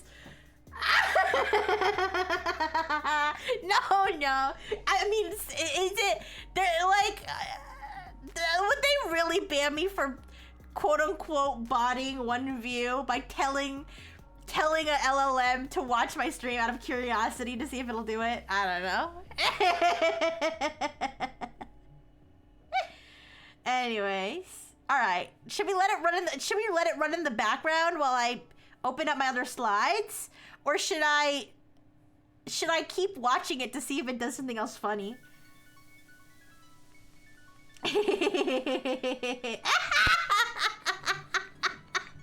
I don't think so, Ethereum. I think you are supposed to drink it. Glug, glug, glug, glug. By the way, you guys, getting an ice machine has changed my life for the better. I had no idea how much my life would change. Just simply by getting an ice machine and having ice. I can have cold drinks whenever I want. If I want a snack but I don't want to consume calories, ice. I just eat ice. I'm peeing all the time. Yes, I'm so high. I've never been more hydrated. In fact, let me go see if there's, you guys watch this. You keep an eye. You keep an eye on this one. I'm gonna go see if I have any more ice. It might have melted now, but there was a little bit extra in there before I turned the machine off before. I'll be right back.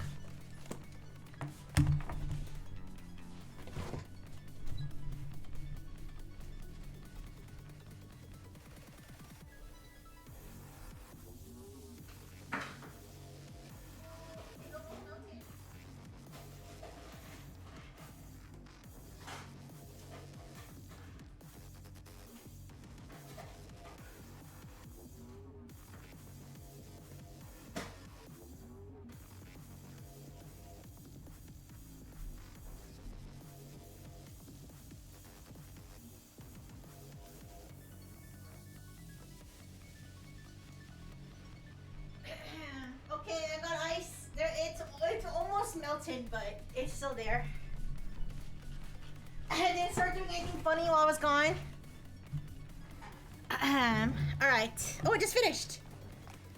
Don't all fridge make ice? No, not all of them. Okay, yeah, I mean, yes, if you wait.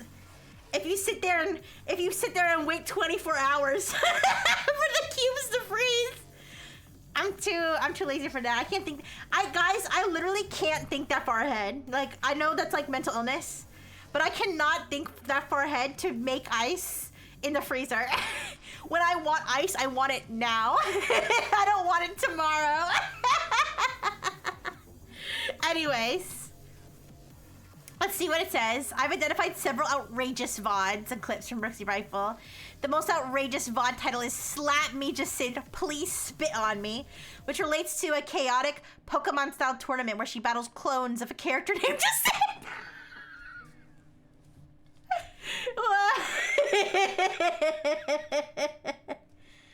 How long does it take? Like 10 minutes.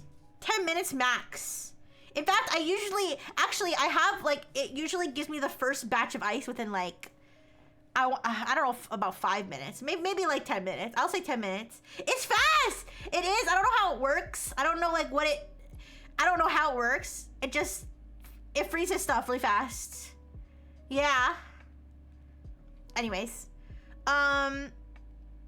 Spoilers for Legends EA. Spoilers for Pokemon Legends EA, okay? If I don't want to wait till the ad's over to announce spoilers again, because I don't want to spoil anything for anybody. Alright, spoilers for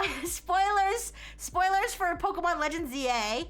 It's not clones of Jacinth. It's Jacinth, but she just battles you over and over again. Another highly outrageous title is I Became Gay, from translating my new roommate's short story, where she plays a visual novel with humorous and flustered reaction to the plot. Among her Twitch clips, the most outrageous one is titled Drinking Cum, which, despite its shocking title, actually features her reacting to a character in the game Love and Deep Space saying drinking hot water is not a cure for all diseases.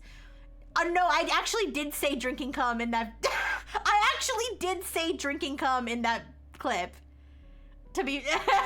So... Oh my gosh. Nice. Okay. Drinking hot water is not... sorry. Based on my analysis about outrageous things she said, or rather the most outrageous content she created, was during the drinking cum clip where she leaned into the absurdity of the game's dialogue with a highly suggestive and chaotic title. Alright, I'm gonna be like, can you please... Okay, I'll say Rixie's live right now.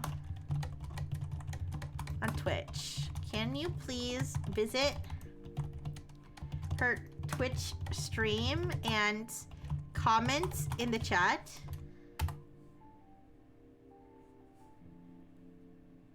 Do you have to, no, you do, wait, you do have a Twitch account to comment. I don't think they have an account. You have to have one to, I've never gotten a comment from someone without a name. Hi, Manus, you bitch. It's typing. Hi, Rixie.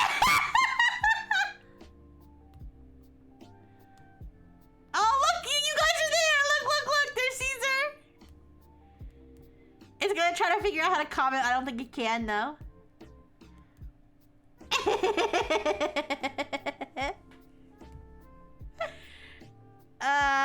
I need to be logged into Twitch. Can you please take over the browser and log into your account? Guys, should I give Manus my login? Should I give Manus my... Maybe I'll... Oh, yeah, wait. Let me see. Can you please create a new account? With the email... 420 afterfish @gmail.com. I don't... Obviously, it's gonna need a password, so I don't know if I can do that like discreetly.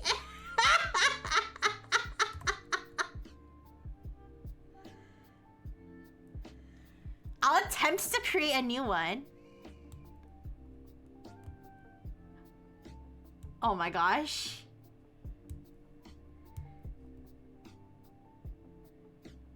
You guys, if it creates its own password and you guys see it.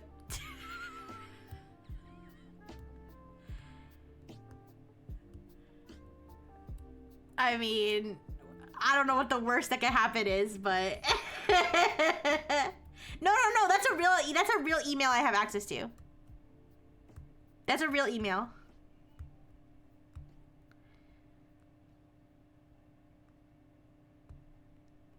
Wait, is it creating an Amazon account? Wait, do you have to create an Amazon account to create a Twitch account?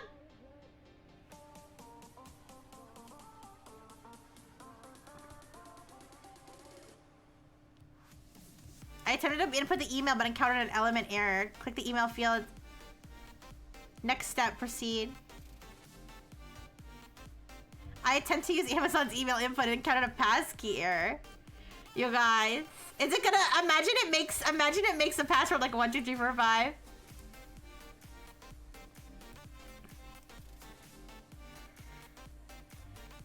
This is so fascinating watching it do this. I don't know if I can make this bigger.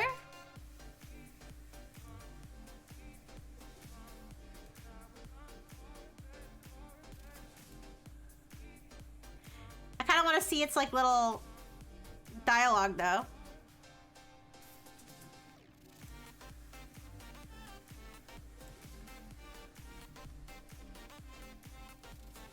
Oh my gosh. It's probably gonna ask me for a password, right? Interesting, but $2 billion, no, definitely not $2 billion interesting. It did the same thing, it went to the Amazon. It went to Amazon.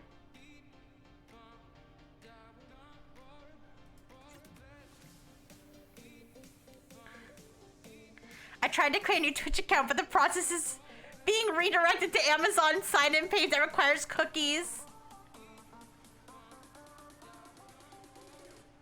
Okay, let me just take over. How about that?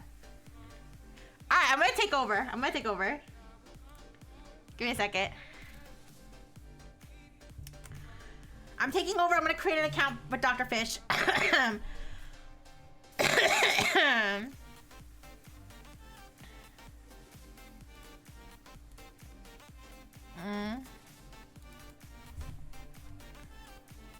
Okay, 420.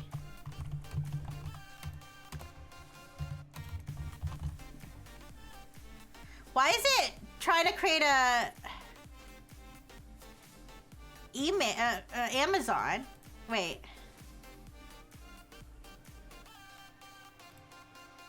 Wait.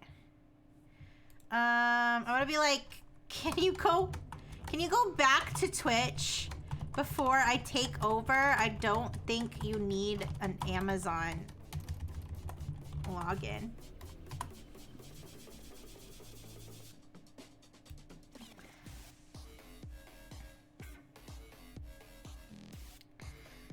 All right, guys. Let's see if we can manage to do all this without running out of tokens. All right, so it went back to Twitch. It's Twitchception again. I know you can't see it. All right, so now I'm gonna do sign up. All right, sign up. Still, I'll just sign up with Google maybe. No, let me just do the email. All right, 420, 420. drfish@gmail.com. Username 420 drfish. Alright, password. Obviously, I'm not gonna show you guys. I should generate one. Here, give me a second. Bear with me. Alright, don't listen to my keystrokes to find out what the password is.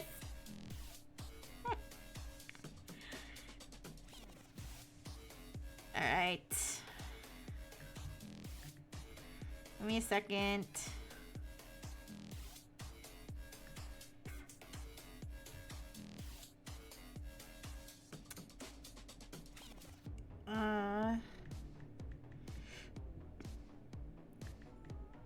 Okay, 420 Dr. Fish.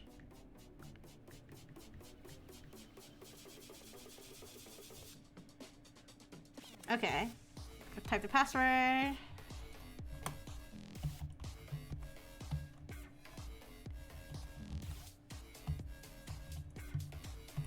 Okay.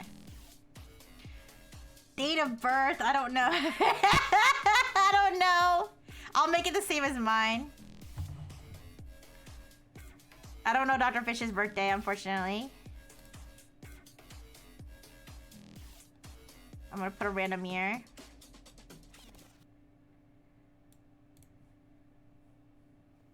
Okay, sign up. Alright, sorry, let me switch back to V2 Studios so I'm not frozen.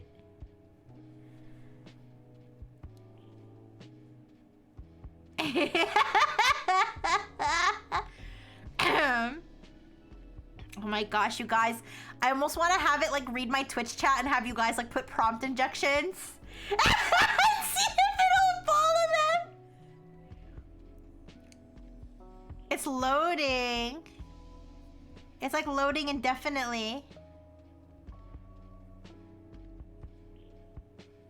I wonder if Twitch is gonna block the creation because it's coming from like a robo agent, right?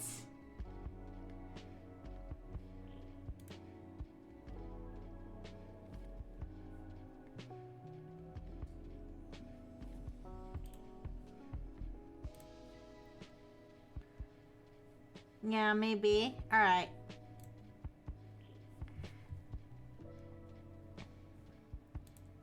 It's like it's loading indefinitely. All right, tried to sign up, but seems to be loading indefinitely. All right.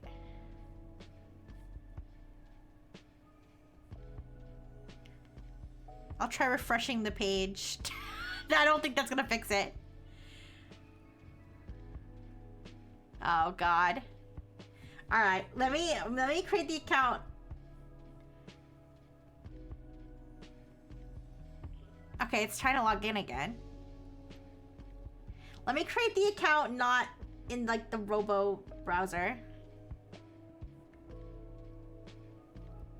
It's like clicking, it still went to the freaking Amazon login. It's so stupid. It's so stupid. All right, I'm going to Twitch.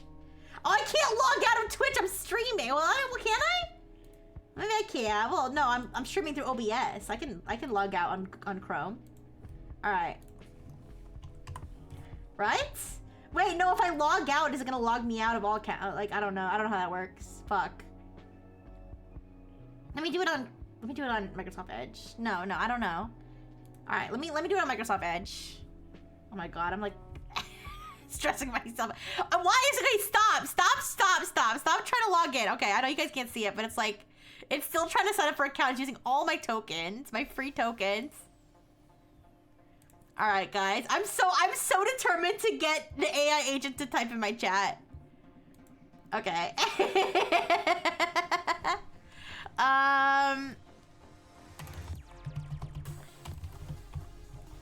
Okay, I'm going to Twitch. I'm gonna sign up. Okay, sorry, there's another VTuber here. Let me sign up.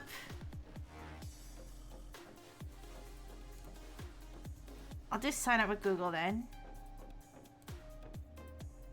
All right.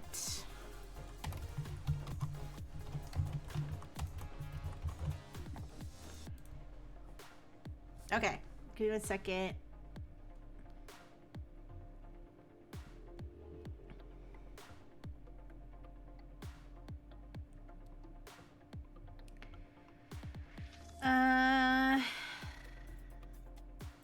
Okay.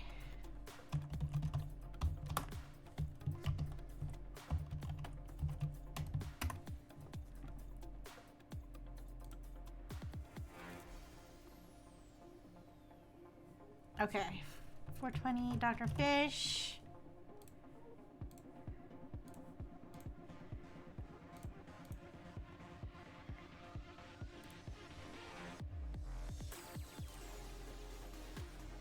Okay. I now have an account. Okay, we now have an account. All right, we have an account. Okay, sorry. Now let me make sure I verify my email. Dr. Fish verifies his email.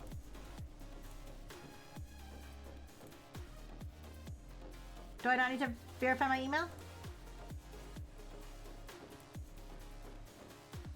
I guess not. Okay, whatever. Okay, so, oh, sorry, I didn't even realize I was not, okay. So, now, okay, so I'm gonna be like, I don't know if it'll let it log in from the agent, but we'll try. All right. I've created an account on the side, or on my own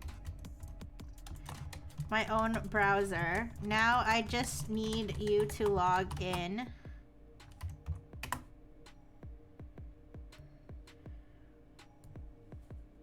I want to see if I can get to chat with you guys.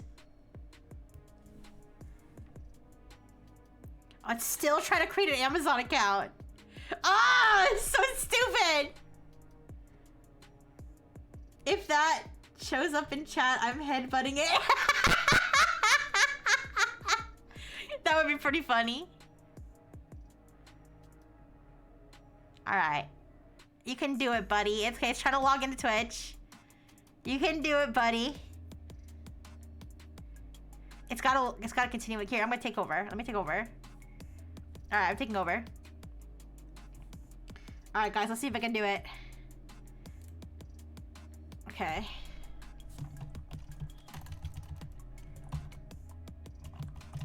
I know you guys can't see anything I'm doing, obviously, because I'm logging in. All right, give me a second. I'm putting in Dr. Fish's password.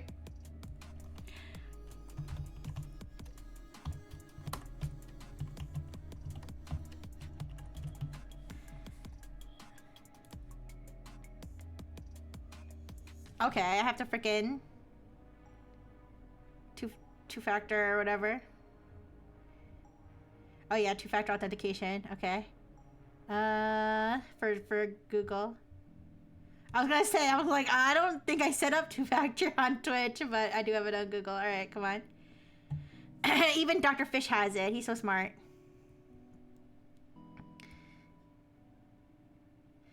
Oh, that's so funny. The login is from Linux, and it's Council Bluffs, Iowa. I'm sorry, I just doxed Manus. My bad. Hi, Art Banks. Hi. Oh, it wants me to verify again. It doesn't trust me. Oh, it's logged in. It's logged in. No way. It's logged in.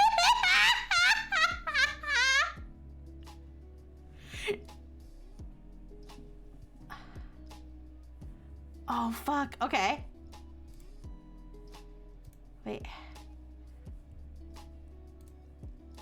Okay, give me a second. Okay. Give me a second. Okay, you're logged in. Please type in the chat. All right, guys. Okay, it should be logging in.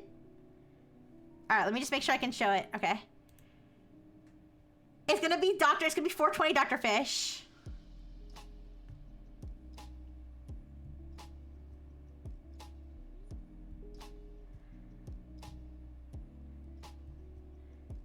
Come on. Hi, Tethera. Hi. We're trying to get this AI agent to type in my chat. Come on. You can do it, buddy. Come on.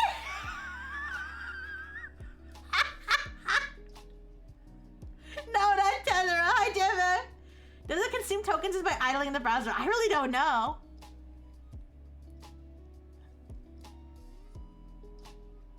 Oh, it's looking for emotes. What? It's searching emotes. It clicked the wrong thing. You guys, it's so close. I feel like I'm trying to teach a baby how to play Mario or something.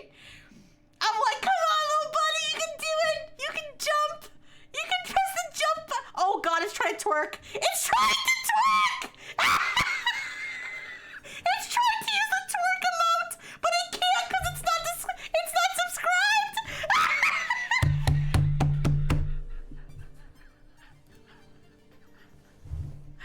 Oh my god. You're kidding me! You're kidding me. I don't know if you guys can see that. It literally clicked the twerking emote. Why can't... Is it because it just made an account, maybe? Is it maybe because it just made an account? And it doesn't want people spam? I mean, can people not spam? Account name? No, don't gift it a sub. It'll be a waste of money. It's using JavaScript to type in my chat? Okay, it needs to accept my chat rules. Accept my chat rules, bitch. Accept my chat rule. It didn't accept my chat rules. Oh my god. My chat rule's literally B18. That's literally it. I have one rule. You keep trying to add it. It's 420 Dr. Fish is the username. It's trying so hard. Oh my god. Guys, don't give subs to my own account. Oh, they have guys, they have an ad blocker. They have an ad blocker on the agent. Look, it says support Rixie by disabling ad block. No, what the fuck are you doing? What the fuck? Oh my god. This is crazy. It's generating new code because it can't figure out how to fucking accept my chat rules or something. Okay, here it goes. It's so close. It is so freaking close. Please. It's in the emotes. It's still trying to select an emote. How does it chat? It has this little virtual browser. Why does it need JavaScript to type in chat? You're insane. I successfully logged into the Twitch account. You're logged in. It just says cookies and disabled limited. Oh, okay. I must have missed that. Task complete. I successfully sent a message. No, you didn't. No, you didn't.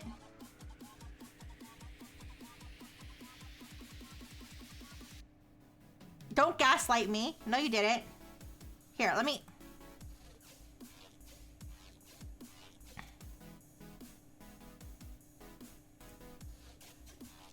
Oh, okay. All right. I got rid of the chat rules. Let's see if I can do it now. I properly dismissed the chat rules for you. Can you please try submitting your chat message?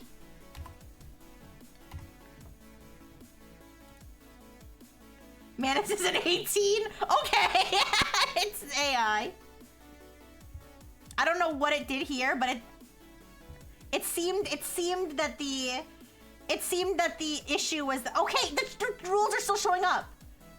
Oh my god. Is it my fault for having rules on my fucking chat? Oh my god.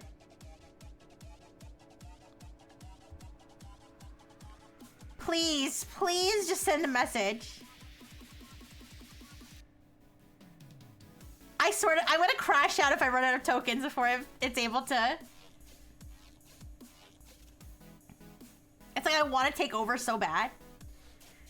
Just to like get it like a little bit further down the...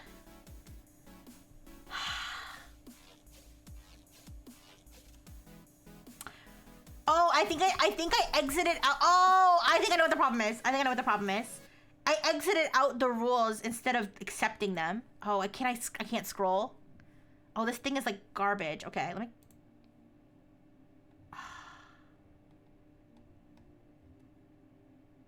Okay.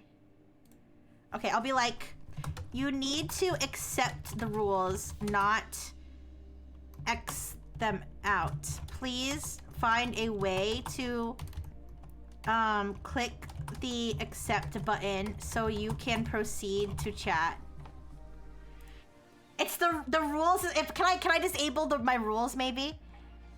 I don't know. We'll see. We'll see. It needs to accept them in order to chat.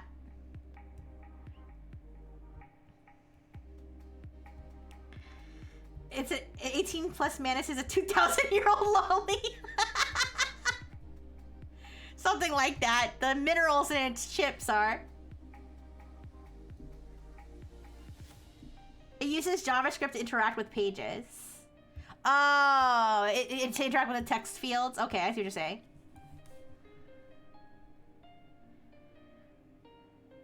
Did it do it? Did it finally accept the rules? Okay, come on, come on, come on. I don't know if it dismissed the rules or it accepted them. That's the problem. It seemed like it was cut off. You never accept them. You just... It's trivial to bypass them. Yeah, I don't know. If I need to disable my rule thing, just to have it be able to submit a chat. Oh, CGMO's cheering for it. Oh, come on! What are you doing? What are you doing?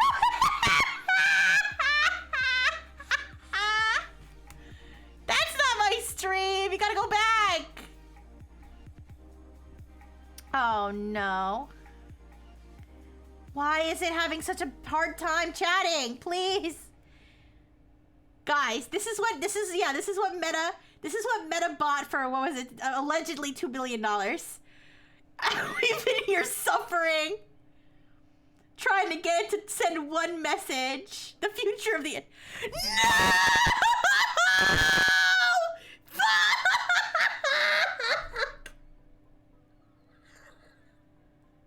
I knew this would happen! No, I ran out of credits!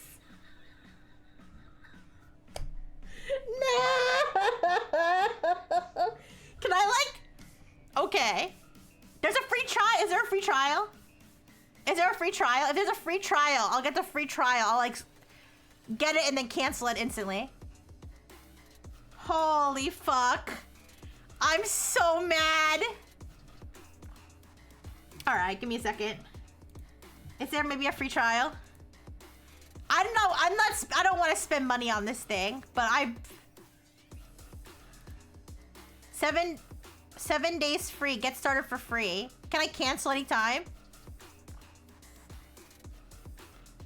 I don't trust this. I don't think so. I think you have to. I don't think this is like a free trial that you can cancel. Fuck.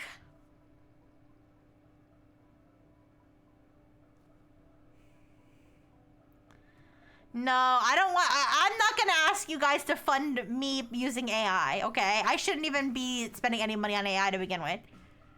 Okay, I don't want to. I don't want to support. I don't want to support it financially, honestly. Fuck. All right, guys, it's over. It's over. I'm not. There's not even like even if I don't think I want to. But there's not even an option to just like buy raw tokens. Here, let me look up. Let me Google. Can you cancel Manus free trial?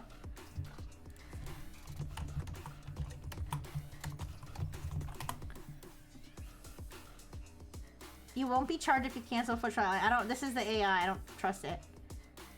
For users with a 7-day free trial, if you cancel your subscription before being charged, you will not be charged after the trial expires. So I can do it, right? This is the Manus, yeah, it says, for users with a 7-day free trial, if you cancel your subscription before being charged, you will not be charged. So I can do it, right? Guys, I'm gonna put my payment information in this bitch. If you think wrestling with a shitty chatbot to get to send one email is great, now wait until these products can't afford to be loss leaders and every attempt costs $8.99. Okay. If I had any faith in AI capabilities at all, I would say it's like those shitty phone games where it intentionally fucks up. When you're close to winning until your free attempts run out. Okay. Do we want to try the free am I gonna give this bitch my payment information? I think it's through Stripe. What do you guys think? Do you think that that's silly? I'm like, it's not that deep, but like I kind of wanted to see if I could type in chat and talk to you guys, but I don't know. Nah, pass, yeah. Yeah, I don't know. I don't know if it's worth it. Because I'm not willing to pay, but if I can get this, if I can get the free trial and then cancel it right after stream. But I don't know if I want to give them. I mean, let me see what comes up if I do it. If I do it, like if it share manage with a friend, get 500 credits. Share your invitation link, get 5 credits each. Is that if they if the friend signs up? Is that what it is? Yeah, just not this one. All right.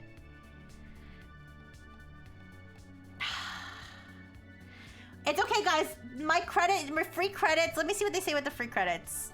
You do get free credits, so maybe we can try again next week without me having to put my payment information. Daily refresh credits. Refresh 300 at midnight every day.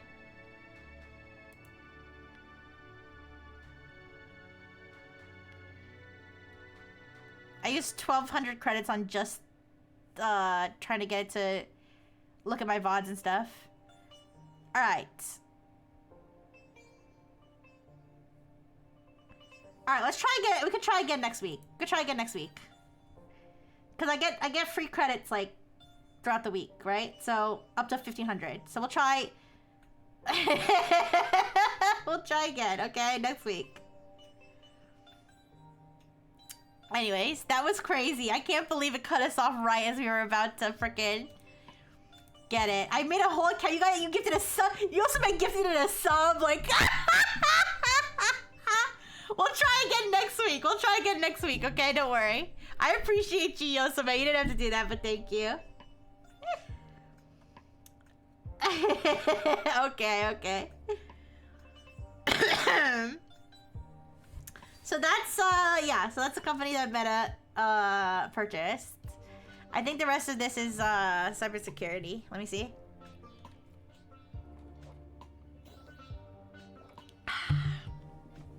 What time is it? Okay, I got time.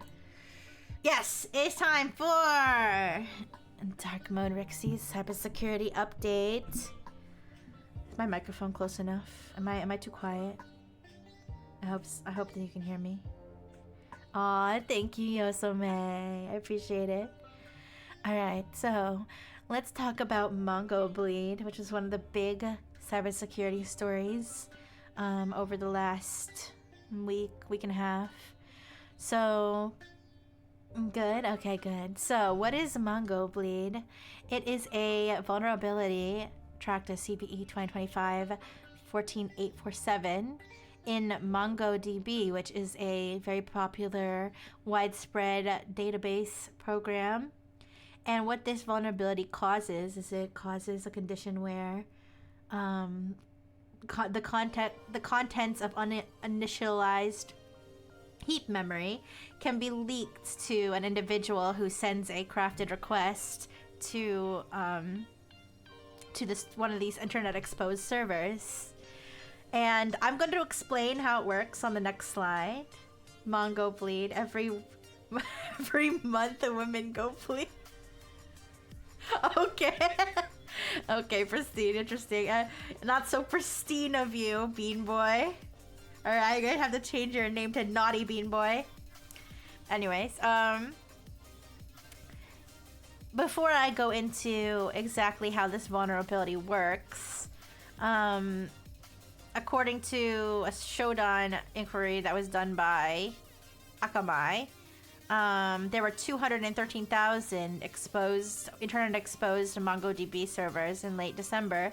So it kind of goes to show, you know, how many organizations are using this particular program and how many of them have it connected to the internet. This is also an unauthenticated vulnerability. So like, I mean, somebody can exploit it without being authenticated, and it's also a remote, unauthenticated vulnerability, making it quite dangerous. And it has also been shown to be actively exploited and has a public proof of concept, meaning that there's basically an easy guide online and with code on how to exploit this, and people have been exploiting it. Although there hasn't been any like specific high-profile breaches that have been confirmed of like specific companies. It's been reported by researchers and by the Cybersecurity and Infrastructure Security Agency that it has been actively exploited. But let me first explain. So what it says in this little lovely diagram I made. We have the hacker who says my uncompressed size is 9,999 bytes trust, and then the Mongo database says, ooh la la, here's 9,000 bytes worth of my uninitialized heap. I'm gonna explain what that means in a second. All right, here I go with my my shitty diagrams. All right, so all right. So the way that this works is the Mongo database. All right, this is the database. All right, whatever. Sure, that's the database. Okay, it's stacks on stacks on stacks. All right, and it communicates. Okay, it communicates with others. Okay, okay. Well, it communicates with other computers. Wait. It communicates with other machines. Why is that computer so curvy? Okay. It communicates using compressed. I'm so bad at making these diagrams. Binary JSON or BSON. Okay. So basically, if somebody is communicating with the database, it's going to send compressed BSON, which is like, you know, very lightweight and can travel very fast to the database, and the database will parse it, will uncompress it, parse it, and, you know, process whatever the request is. Okay. So what the hacker, all right, the evil computer, okay, does is they send the compressed BSON with a header that says oh fuck, sorry.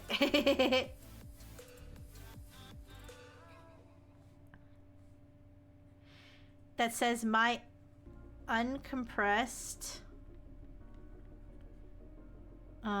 size equals some really, really long number. Okay. And now what this is telling the database, it's telling the database that when my compressed BSON is uncompressed, it's going to be 9,999 bytes. And the reason it does this is so that the database can allocate memory to receive that uncompressed message. Okay. However,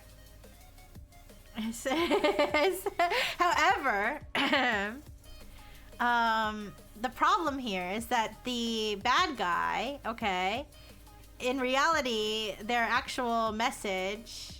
Okay, this is not exactly what it. In fact, I could see what it actually is written out as. Compressed message. Okay, yeah, my bad. So 1 second. All right, so you have your uncompressed size, and they specify how long it should be, and then. Okay. And then they have compressed.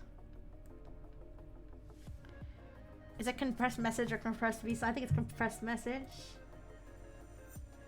Compressed message. Alright, compressed message. And then it'll just be like D's nuts. Okay. That's obviously not 9,999 bytes, okay?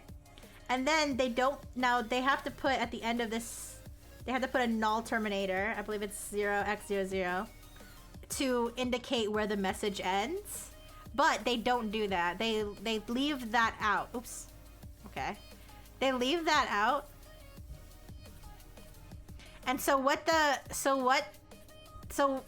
when MongoDB receives this message with this header, they're gonna say, okay, I'm going to allocate 9,999 bytes of memory to receive this load that's going to be 9,999 bytes. I'm opening my shit up to prepare to receive this 9,999 byte message. Okay? Then it starts reading the message, and there's at no point they get okay, they don't reach their balls. There's no balls, so they keep going until they find the balls. But there's no balls, so they keep going and going until they've got a backlog of other bytes that have been inside of them already. Okay, are you following me? They've got okay. Balls is a metaphor here. Balls is a metaphor for the null terminator. Okay. I mean, it is. There are balls. See, balls. But anyways. So they're searching for the balls. They're searching for the null terminator as they're parsing this message. And they're going at least 9,999 bytes long trying to find this null terminator. And they've got a backlog of a bunch of other loads that they've had inside them, okay? This is the heap uninitialized heap memory. This is memory that has already been written. Okay, that is could be anything. It could be it could be any data that the that has been stored in the database's memory previously, right? So it reads into that memory, into that pre-existing memory. It reads into that until it finds a null terminator. Okay. Incidentally, either that or until I think it up until it finds a null terminator, and then it's going to throw up an error because unless somehow it magically is exactly 9,999 bytes, it's going to throw up an error because this is inconsistent. But the problem is that when it sends back this error, so the hacker sends their fucked up malformed message to the database, okay? It reads D's nuts, and then it reads whatever else it has left over that was already stored in its memory because it's allocated this much memory, okay? Then it throws up an error, but when it sends that error message back, so the hacker gets the error message, the error actually includes everything that the database read. When I say the database, I mean the program. Everything MongoDB. The error message actually contains everything that MongoDB read after the D's nuts up to 9,999 bytes. It might be less than 9,999 bytes because, say it reaches a null terminator after 3,000 bytes, then it's only going to send back to 3,000 bytes. But now you have all this leak to memory. That's what's called bleed, because it's bleeding the data, right? It's leaking it. So, the reason this is bad is because, like I said, that uninitialized heap memory can include almost anything. It can include credentials, it can include sensitive information, it can include whatever. And so basically, unauthenticated remote attacker with the properly crafted message, claiming that it's a larger size than it is, okay, as many do, and then making sure they leave off that null terminator. They can get back a bunch of leaked memory, and steal potentially that data. Okay, I hope I explained that well. I did research it a lot to try to understand what's going on here, and I think that I'm right. Although I don't know how helpful this diagram really is. I don't know how helpful the diagram is, but yeah, essentially, if I explained it more in terms. If I described it more in terms of explicitly in terms of what balls it was searching for, I don't know if that would have been easier. Yes, I know. There's like Heartbleed. There's Citrix Bleed, right? Or did they call it Citrix? Yeah, it's Citrix Bleed, right? Or what is it called? Yeah, they throw like these terms. Yeah, Citrix Bleed. I think Heartbleed is the original one though. But yeah, so it's a similar thing where it's there are many vulnerabilities like this where programs will leak uninitialized heap memory. You know, they'll allocate more space, they'll allocate more memory than they need to. And then whatever the excess is will be leaked.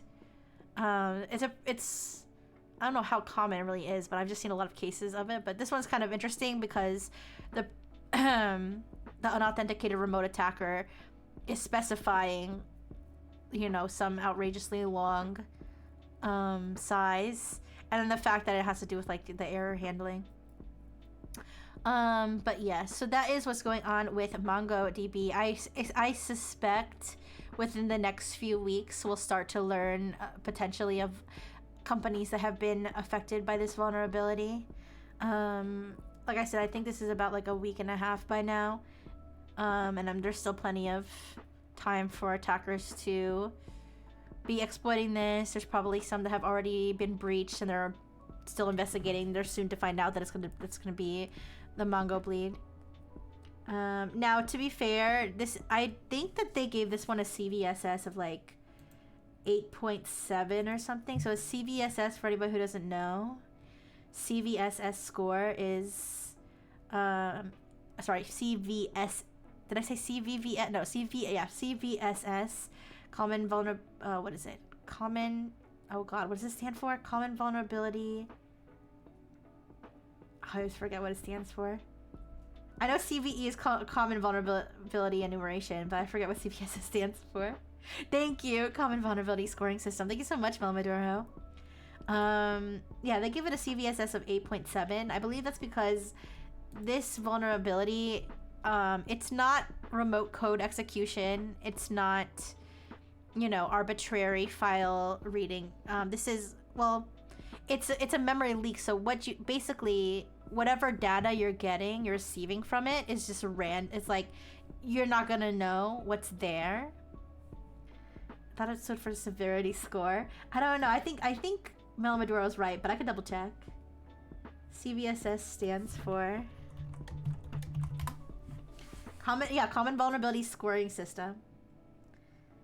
Yeah, either way. Yeah, the reason that it's probably not like it's not considered to be critical is due to the fact that it is sort of like you don't know what you're getting. Now, of course, you could run this over and over and over again to get more and more data, like kind of like throwing shit at a wall, or like, I don't know if there's another analogy. I don't know if there's another analogy that works, but it's like you're fishing for like you're just like what's it net fishing. Like you're net fishing. You're just throwing a net. You're casting a net, and you're hoping you're gonna get something interesting. You can't. There's no way to really target specific data, right?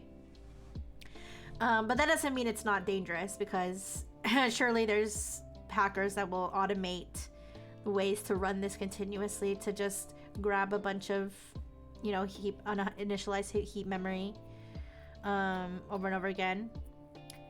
And also, because this is just such a widely used program, that just kind of inherently makes it more likely that there's going to be attacks involving it. She's CVE on my CVSS till I exploit. Hi, Isuru. How you doing? But yeah.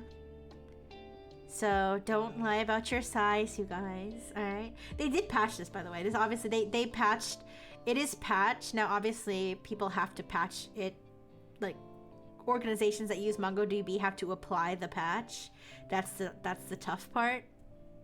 But there is a patch available. It's just a matter of who's gonna patch in a timely manner. But yeah. So So that is the MongoBleed situation. Let's talk about another situation, which is the Rainbow Siege 6. I've never played Rainbow Siege 6. But there was a breach of Rainbow Siege 6. Does anybody play the game? I don't know about Mongo architecture, but if they're using allocation pools for their entries, then it would be impossible to leak database entries. Yes. Yes, I should have probably clarified. I don't necessarily think that it's that it's not necessarily leaking database entries, but it could still be it could still potentially be leaking other messages that it has stored. So like if it's receiving a credential, right, from somebody who's, you know, authenticating into the database, that could be one example. It's Rainbow Six Siege. I'm gonna kill myself. Is it really Rainbow Six Siege? I'm gonna...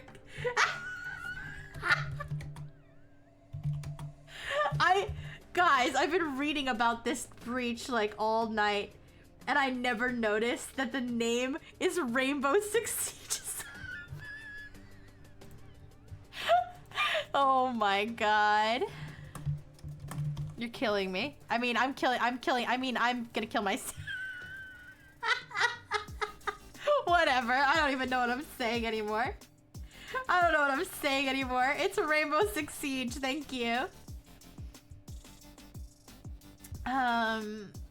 If you allocate memory, always remember to free memory when the function is completed. Yes.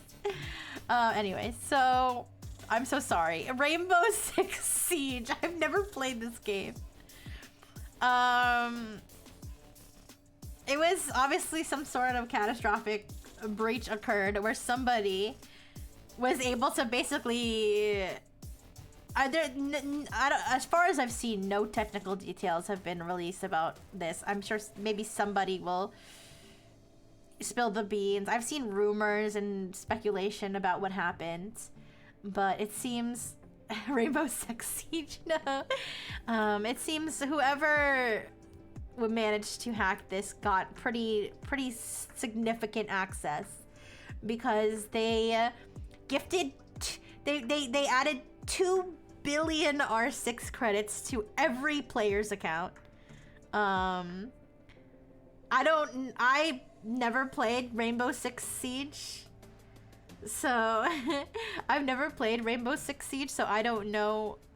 I don't have like a compass for like how much 2 billion R6 credits is, but doing some math, apparently 2 billion R6 credits is worth about $13.33 million. And Rainbow Six Siege allegedly has 70 million registered users. So if you're just to multiply that together, you're approximately $933 trillion worth of credits.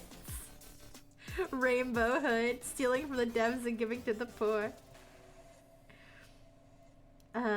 This has happened in multiple other MMOs. Someone got root privileges in the main server, yeah. They also unlocked every single skin, including developer-only skins, and they also were just like randomly banning and unbanning people. They also were able to generate these. They were also able to generate these like ban messages. That. So this is I took the screenshot from a video that was posted by this user, Hadis Esper on Twitter. Posted a video, and it's actually like, I don't know how they did it. They have some sort of script. That's producing the lyrics of Billie Jean, the song Billie Jean by Michael Jackson, as like the names of whoever was banned.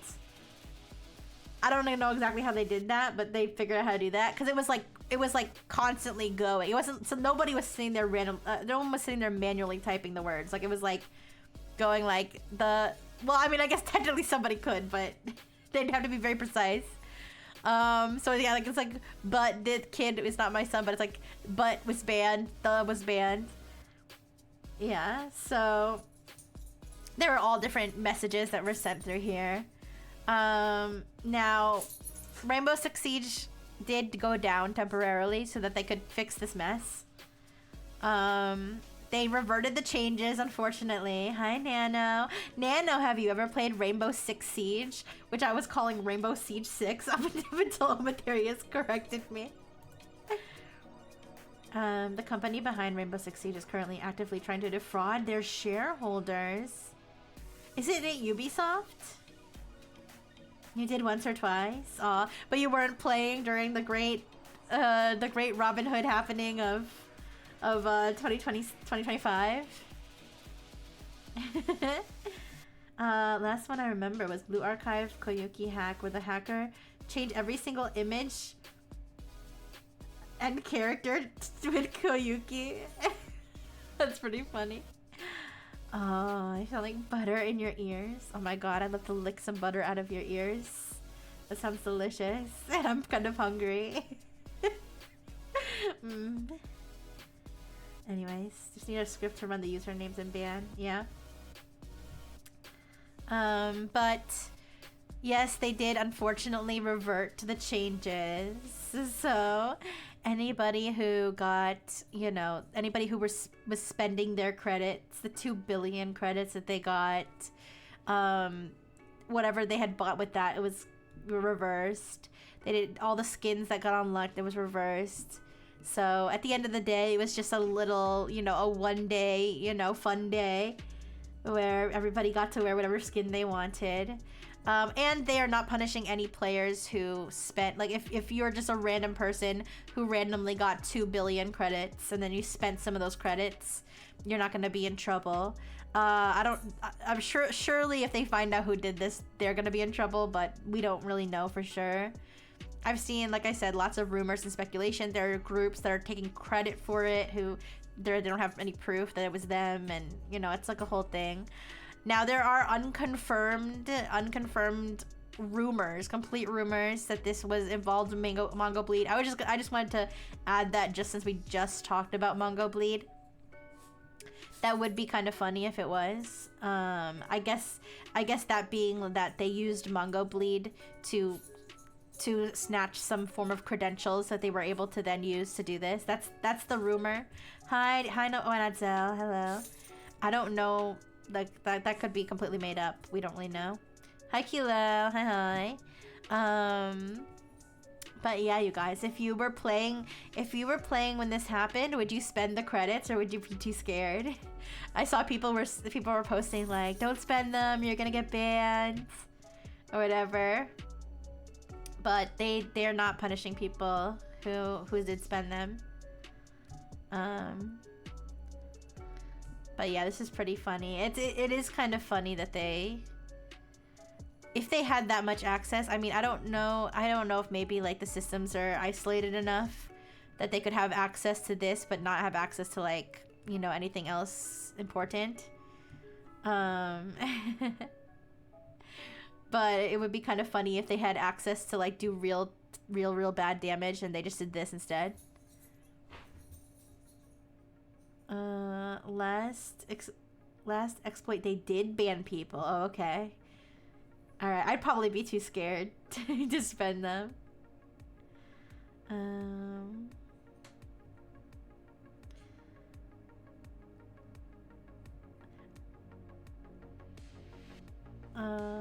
Sorry, I'm just reading the chat. Banning people seems like a bad idea. Well, yeah, I mean, it does. I mean, I don't know how many kids play this game, but, like, it seem like pretty harsh if some kid just, like, randomly sees that they have 2 billion credits in their account and they just spend them because they think that that's just free fun money. They don't have the frontal lobe to realize something bad has happened. Although I will say, if it had been Fortnite and they unlocked all the skins, then I would use all the skins I wanted. I might not spend the 2 billion V-Bucks, but... but yeah, so... that's a good point. That's a good point, Percy. I don't know how the game works. I don't know how the game works, so I don't know. That's a good question, though. Fortnite and CSGO are still alive because bans are non-existent. I remember dealing with cheaters in Fortnite. Do you guys remember when I would complain about the Fortnite cheaters? I used to. I don't play it that much now, but if you guys wanted me to, I could. I just get frustrated when I play it though sometimes. But no, I remember the cheaters that I dealt with in Fortnite was when I would play solo.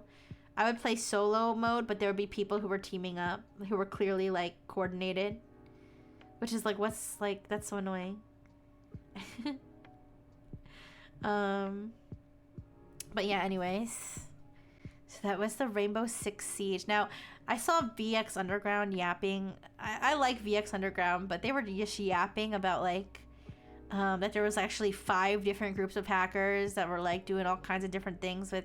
I think that that's just people in their ear because they have like a bunch of contacts with like hacker groups, and that was probably just a bunch of hackers like, you know, in telegramming them or whatever, being like, I did that, I did this, Joe did that, they did this, Shiny Hunters did that, or Shiny Hunters fucked my wife, you know, like whatever, and they were just tweeting it because that's what they do.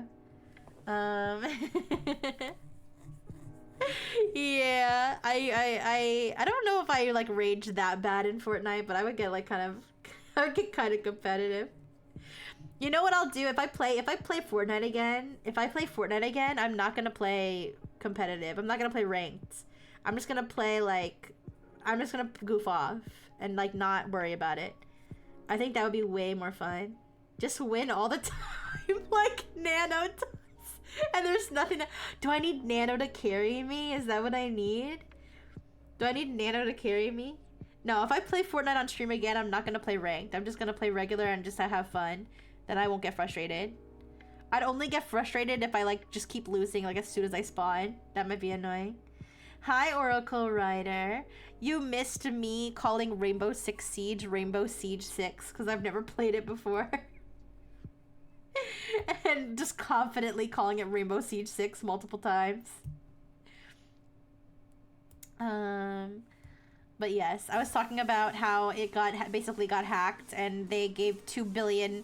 They gave $13 million in credit. Also, I have to say, just putting in context, like how much money do you think somebody would have to spend to buy everything in the game? Do you ever think about that? They're not the same? What's not the same? Rainbow Siege 6 and Rainbow Six Siege? No, Rainbow Six Siege is the correct name. Rainbow Siege 6 is not a thing. I just like said that wrong. I just switched the word. But yeah, I wonder how much it actually would cost to buy everything in the game. Probably not $13 million, but it's kind of funny that they're just like, yeah, 2 billion sounds like enough. And they just gave everybody 2 billion credits. But anyways. Alright, and then let's talk about, lastly, the other little Christmas present. I'm pretty sure that Siege is a gambling loot crate game. So the price to buy everything could be millions. Oh, okay, I see. That's crazy. So while everybody in Rainbow Six Siege got a Christmas present, so did these hackers who took advantage of the Shai Hulud supply chain attack to get $8.5 million in crypto from Trust Wallet users. Someone checked, it was like 4 million. Leaving aside stuff you can no longer buy. Wow, that's actually insane. No game should be that expensive. That's crazy. Imagine spending $1 million on one game. No way. Anyways, so let me explain before I get into everything here. Let me explain what Shai Hulud is. So it's named after the sandworm from Dune, which is what I have a picture of here. But Shai Hulud it's an interesting supply chain attack targeting NPM packages, but it's like it's got this whole like self-replicating thing where they'll they compromise the npm package. That npm package, has a pre-install script, that steals credentials, right? And then it steals the credentials, and then it publishes those credentials publicly on GitHub. And then they have some automated thing that will then take whatever those secrets are that were published on GitHub and then use it to compromise another npm package, and like it goes into a cycle, right? So they'll look for like GitHub npm logins to continue the cycle and upload malicious versions of other packages. So that's why they kind of refer to it as like a worm. Although the Shai Hulud part is actually, sometimes the researchers will give things like these cute names, but I believe they call it Shai Hulud not because it's like a worm, but because that's actually what like all the GitHub repos that were being published actually had Shai Hulud in them. So maybe they were, self-aware and calling themselves a worm, which kind of makes sense. But would they all have the same weakness, or would replicating change something? Do you wait, what do you mean?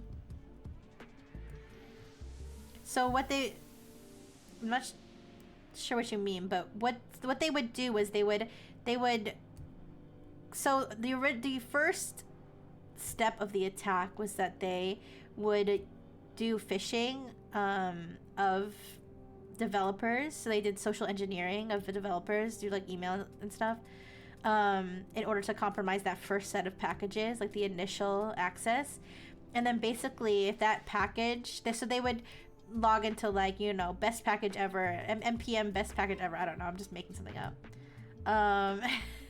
and they would then take that package, they would add their little malicious part into it, and they would update it.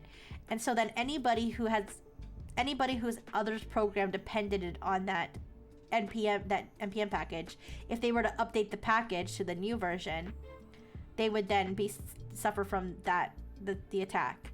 So then the attack would then harvest credentials, and let's say that harvests GitHub credentials that can be used to like log into a GitHub. And I think you log into npm through GitHub. So either way, so let's say that includes those credentials. They would then log into your npm account, and then they would take your npm package and update it with the same virus, basically. Yeah, just a little malicious injection, no big deal. It's called Shai Hulud because it dies if you pour water on it. Maybe. But yeah, so it's a supply chain attack, and it's not necessarily, it's a little bit harder to avoid than other. I mean, there are ways to avoid something like this. Like if you have a system that reviews the code of any update that's made, might be able to catch something like this, right? Depending on, what kind of analysis you're using and how robust it is and how obfuscated the vulnerable part is. I mean the malicious part is.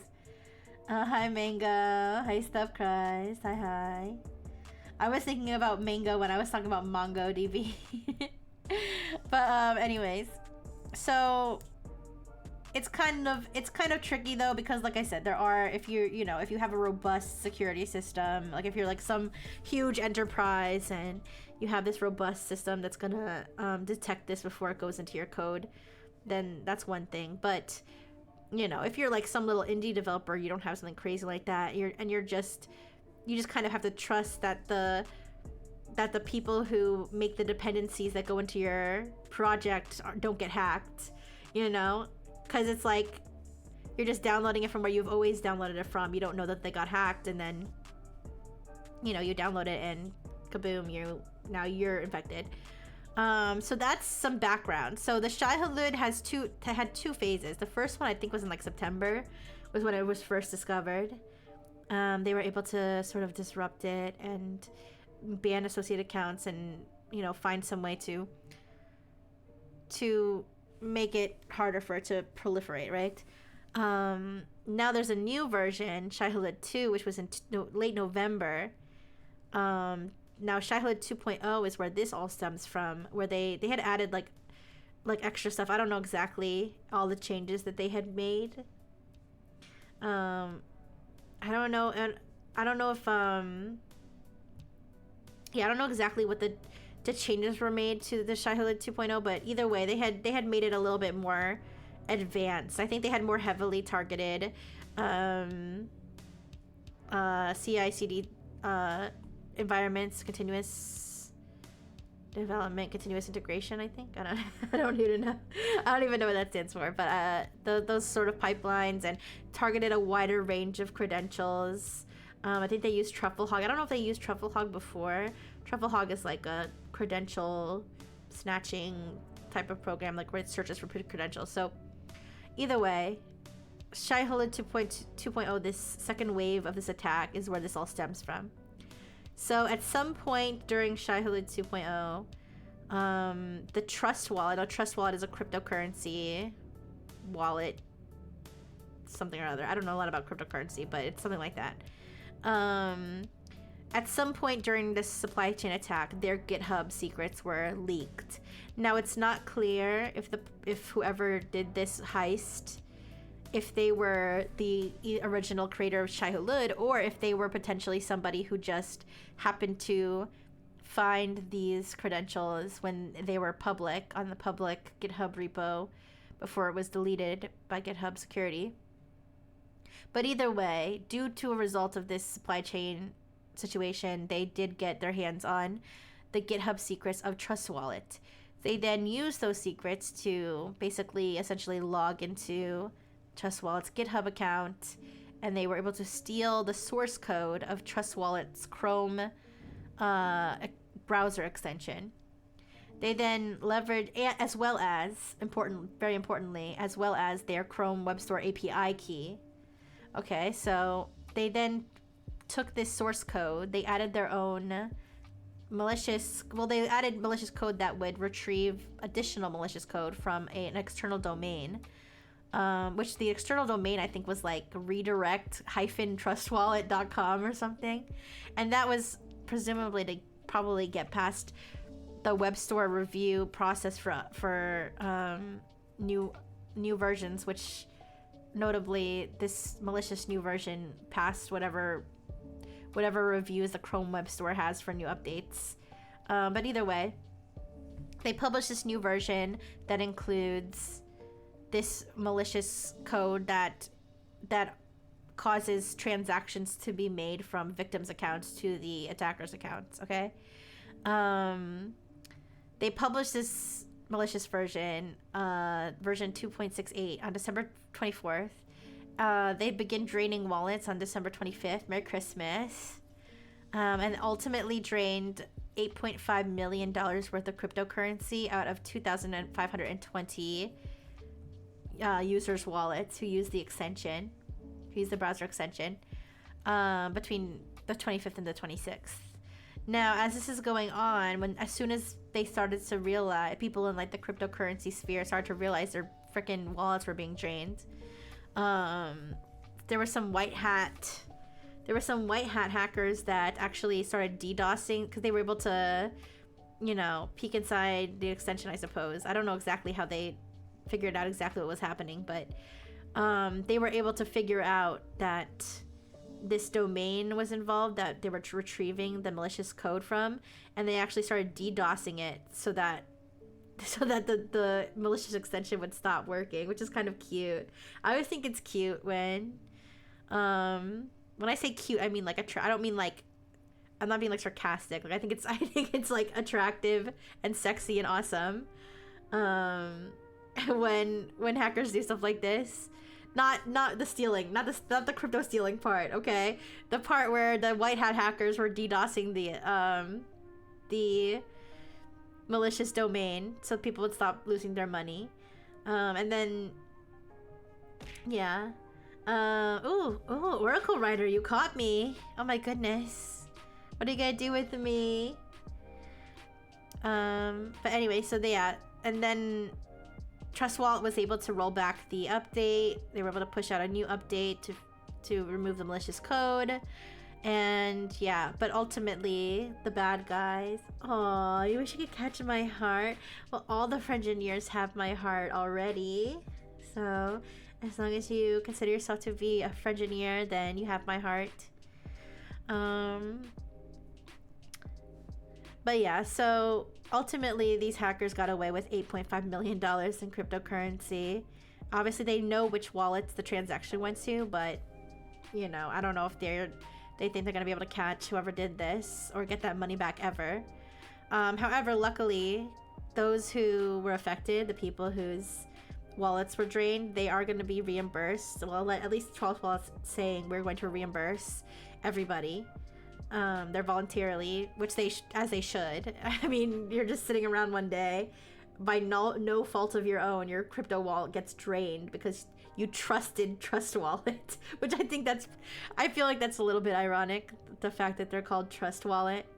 I do think as a cryptocurrency, I do think as a company that handles other people's finances, other people's money, I do think they have a responsibility, even though like in one way it's like not their fault, but like it kind of is though, because I feel like if they had the right measures in place, they probably would have been able to catch this. But either way, they are reimbursing everybody.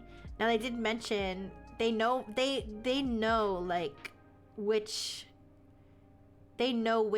wallets, or like how many wallets were drained. But I don't know exactly how it all works, but they basically want to make sure, like, I mean, I don't know. Listen, I'm not smart. I don't know how crypto works. I'm not 100% sure if they know it's the blockchain, so everybody can see like what happened, right? Like you could see which account transferred to which account. I'm not 100% sure why they can't just send that money back to the wallet addresses, right? Like, if somebody understands cryptocurrency more than I do, chime in. Just kind of like how Rainbow Six Siege managed to roll back all the changes. Like, I'm not sure if Trust Wallet knows exactly how many accounts were affected and what those wallets were. Why can't they just send the same amount that was transferred out of it? Why can't they just transfer to that same wallet? But either way, if you were a victim of this and want to be reimbursed, you have to submit a thing with a whole bunch of information to like verify your identity or something. And out of knowing that there's 2,520 people that were affected, or wallets that were affected, they received 5,000 reimbursement claims. So the implication being that there's some people that are just being like, yeah, this is really for sure my wallet. You know what I mean? So they're in the process of reimbursing people, but they said that it's not going to be instant because they have to, verify and vet everybody. But yes, that is the Christmas Shai Hulud Trust Wallet heist. Rest in peace, all those people's crypto wallets. Cryptocurrency is crazy. Like I said, I keep saying I don't know a lot about cryptocurrency.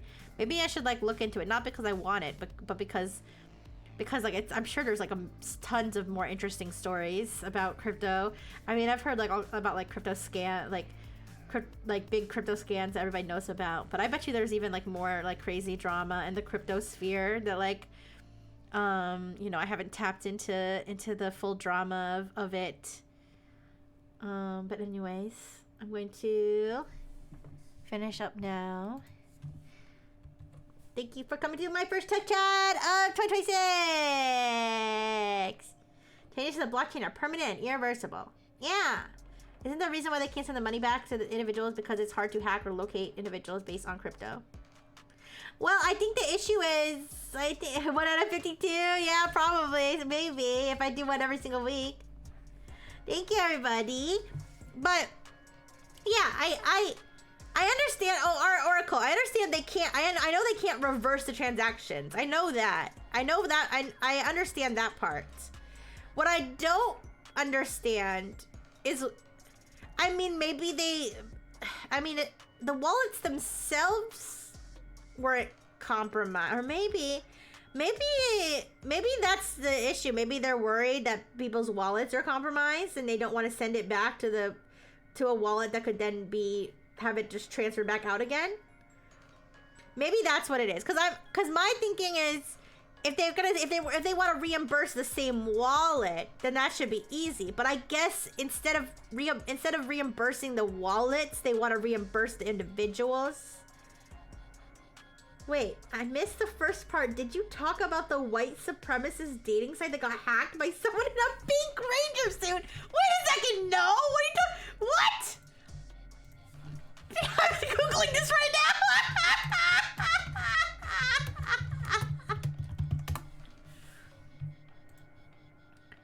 Tinder for Nazis. What? Tinder for Nazis hit by 100 gigabyte data leak. No way! Oh, thank you. Thank you, Art Banks. No, I didn't. I didn't know that Tinder for Nazis was a thing.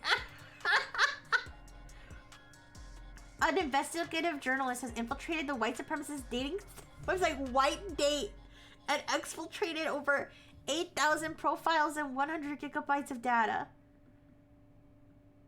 Oh, shit.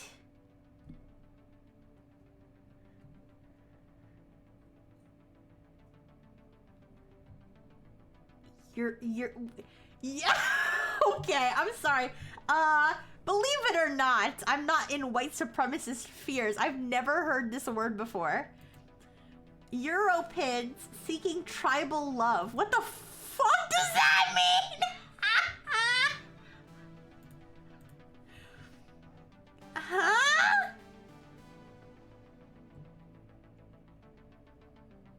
Oh dear God. What is that? What's a Euro? Is that like, I don't think it's a slur. Should I not be saying that? Like, I've never heard that word before.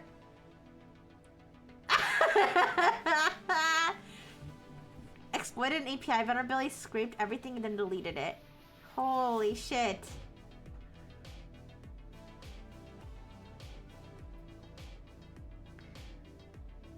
The researcher created a website called okstupid.lol. Holy fuck! This is hilarious! How did I not hear about this? Thank you, Art Banks. I don't know how I did it. I don't know how this flew under my radar. This is so fucking funny.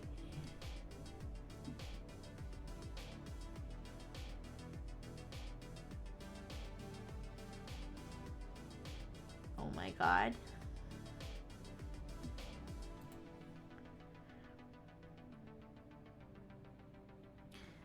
The platform's gender ratio makes the Smurf village look like a feminist utopia.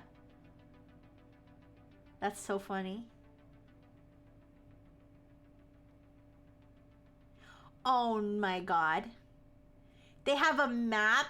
They have a map of...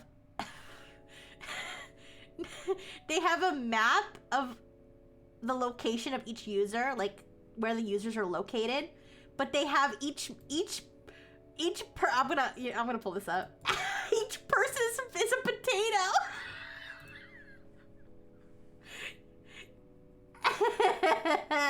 Oh, I'm new here. What other streams do? I do gaming streams. I do art streams. Sometimes I do chatting streams. I do tech chat once a week.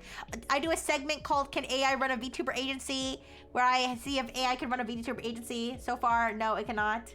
I have yet to debut my first talent. It's been like 6 weeks. I'm gonna try this website for shits and giggles and oh, you know, I think about that sometimes where I'm like, imagine you know, there's some website that's called like, I don't know, something outrageous, like I hate gay people or something, and you're a gay person, you log on to you make an account on there to troll or something, and then it fucking gets leaked and your name is on like the list of like top homophobes. That would suck balls, but I mean...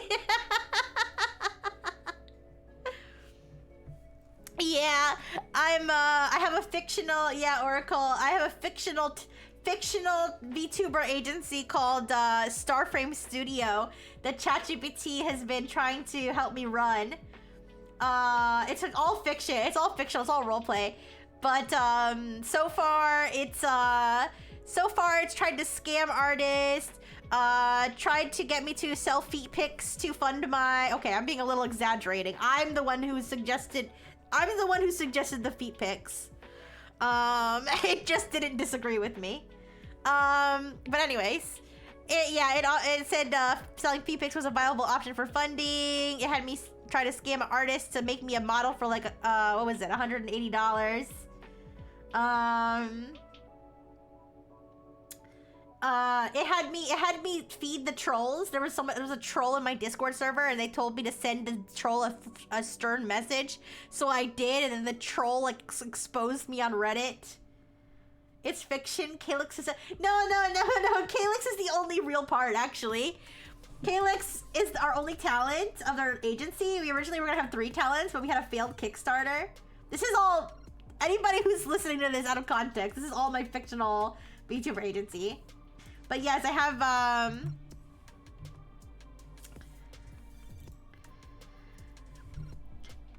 our talents, our only talents. So we decided to run with just one talent, Calyx, and I drew Calyx because I don't do AI images. I don't like generate AI images or videos. I only ever use like LLMs and stuff on stream. And so I drew her. Where is she? Calyx, where art thou? Oh, here she is. Calyx. Hi, Nanara. Hi. Hello. So yeah, I made this PNG tuber for our talent. And unfortunately, she has yet to debut because I'm too busy fighting trolls on Reddit to debut her. Anyways, yeah. Fictional until it rigs a model for you, then AI Santa can control it to the virtual camera. No! Okay, sorry, I got a little sidetracked. I wanted to show you guys the white supremacist situation. Okay, I don't know if this is like supposed to like be making fun of white people or if there's a deeper meaning to this, but when they put the location of all the users on the map, they represented them as potatoes. Give me a second.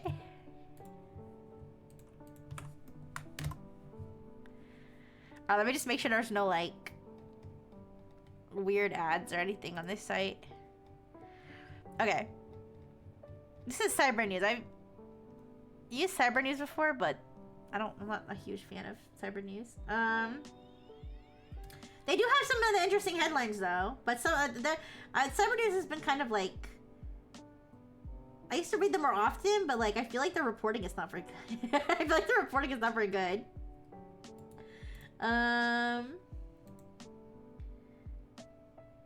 Like I feel like I have to fact check their articles when I read them, which is not a good sign. Okay. I wanted to show you the map. Why did they make them potatoes?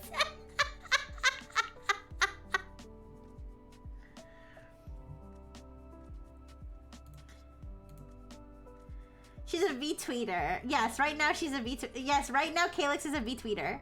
No, she's not. Wait, she's not a V-tweeter. She can't tweet. I didn't give her access to her own account yet. Yeah, anyways. So... yeah, they just have like screenshots of... I've never heard the word Euro. Am I sheltered? I've never heard that word before. It sounds gross. It sounds really gross. Europid? What is that? That's like, is that like a white supremacist term for like white people? There are 3. Oh, there's some in Mexico. Oh yeah, there's some in Mexico. There's some. Yeah, there's some in Oh, I'm so fucking stupid. What country is this? Is that Pakistan? Oh my god, I'm so stupid. World map.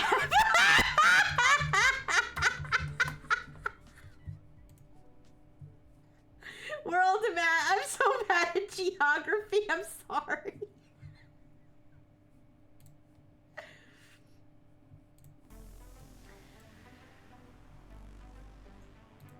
Okay, give me a fucking world map that I can zoom into. Holy shit.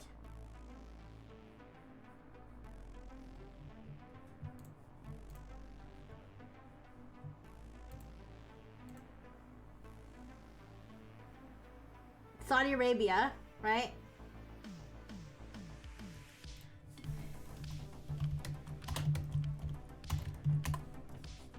Yeah, Saudi Arabia. Okay, I don't even think I was close. How far away is Pakistan from where I said? It's pretty far away. Okay, fuck me. To be fair, I thought India was gonna be right there. Because I know Pakistan's right on top of India, but no, I'm in the wrong part of the world. Okay, it's fine. It's what left insult for Caucasoid. Okay. I feel anything with like oid at the end, I'm like it feels like a slur. Except for Android, of course. Maybe potatoes are the whites of the veg. Okay. Listen, I know we're talking about white supremacists, so I don't know if we need to get.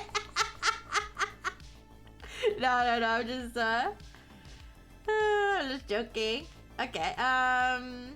It's one of those pseudoscience terms for the white race. This is so stupid. We should all just love each other. Come on now. Race isn't even real. Wait. I think everyone in America is bad at world geography. I mean, yeah, I'm kind of a stupid American. Monoid? I don't know. Let's not... You guys could say any word in chat. This is oid at the end and I would think it was a slur. Locking me back in the GeoGuessr minds. I need just to study. I need to study my geography. Alright, so let's see. How did Root get a foothold on the platforms? By the way, this is Root. This is the last name of the alias of the person. Okay, guys, who wants to bet Martha Root? Martha Root, I feel like is like a 17-year-old hacker boy, white male hacker. I don't know. Maybe I'm wrong.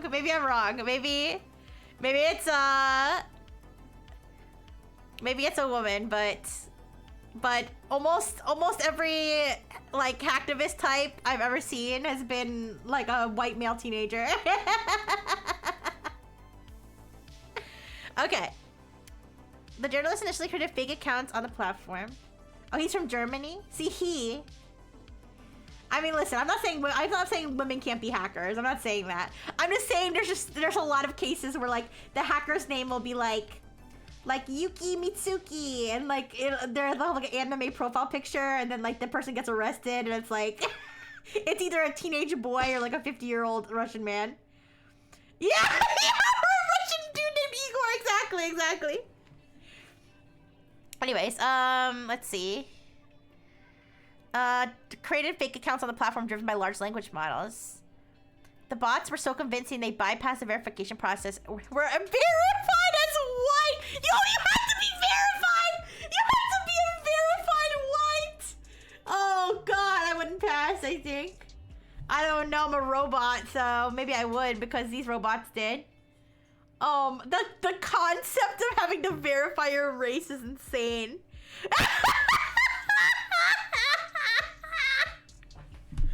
Oh my God.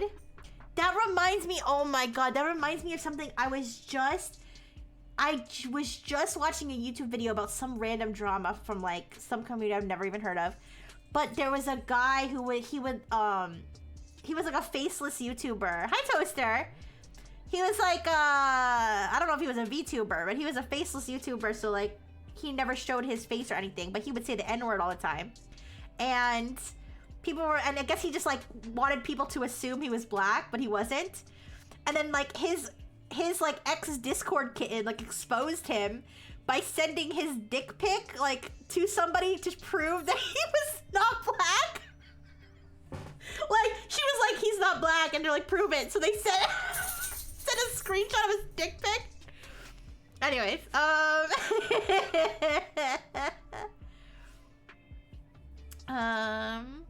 that's survivorship by the female hacker.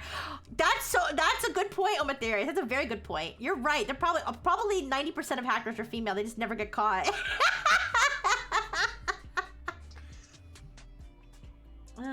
Anyways, yeah, this is crazy. Anyways,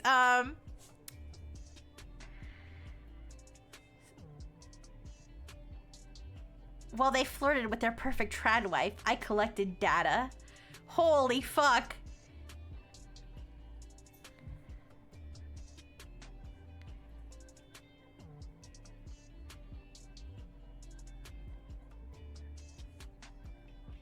She contacted a hacker to help exfiltrate the data. All it took was a simple URL trick of adding download all users. What? To the top level domain? No. Oh my god. What's the word for that? Dorking? No. What? There's a word for that. When you just... There's a word for that where you just take... like a website. I'll explain. So, let's say my website is like rixiebrifle.com, okay? My website's rixiebrifle.com. You go to my website, rixiebrifle.com, and it's like, about Rixie, pictures of Rixie, Rixie's note to the Frengineers, and you have all these tabs, right? Now, nowhere, just from visiting rixiebrifle.com, can you click around and find a secret page. Say I create a page called Rixie's butt pictures, okay? But I don't... you can't, if you go to the front page, you can't find it. It's not in the tabs. It's not linked anywhere. It just exists on the site, right? But if you somehow knew that the URL was rixiebrifle.com/buttpics, then you'd be able to find it, right? So there are websites that make this mistake where they think, that just because they don't link it to the front page, no one's gonna find it. Just because it's not front end, that no one's gonna find it, but the URL for it exists. Why would I have a page? Well, hi, Pecan Math. Hi. Yeah, so if, now there's other ways. There are ways. Google dorking is what I was thinking of, which is where you put like site rixiebrifle.com, and then you just do like a general search, or you search like specific terms. Oh, a page. Wait, sorry. Oh, a page with a user. Yeah. Oh, yeah. Good question. Good hunt. I thought you meant Rixie's butt pics. I thought you meant Rixie's butt pics. No, you're right. Why would they have that? I don't know. What was that URL for research purposes? No. That's barely even hacking. That's the stuff that ARG creators put into... Yeah. Okay. So anyway, so they did that. That's the end of the article? Okay, I guess that's the end of the article. Has my data been leaked? Okay. This is, like I said, a cyber news. I don't know what's up with cyber news. That's kind of funny to put that in the article. I know what this is. This is like a sneaky, like, I bet you cyber news puts this like in every article about a breach of any kind. And this is like some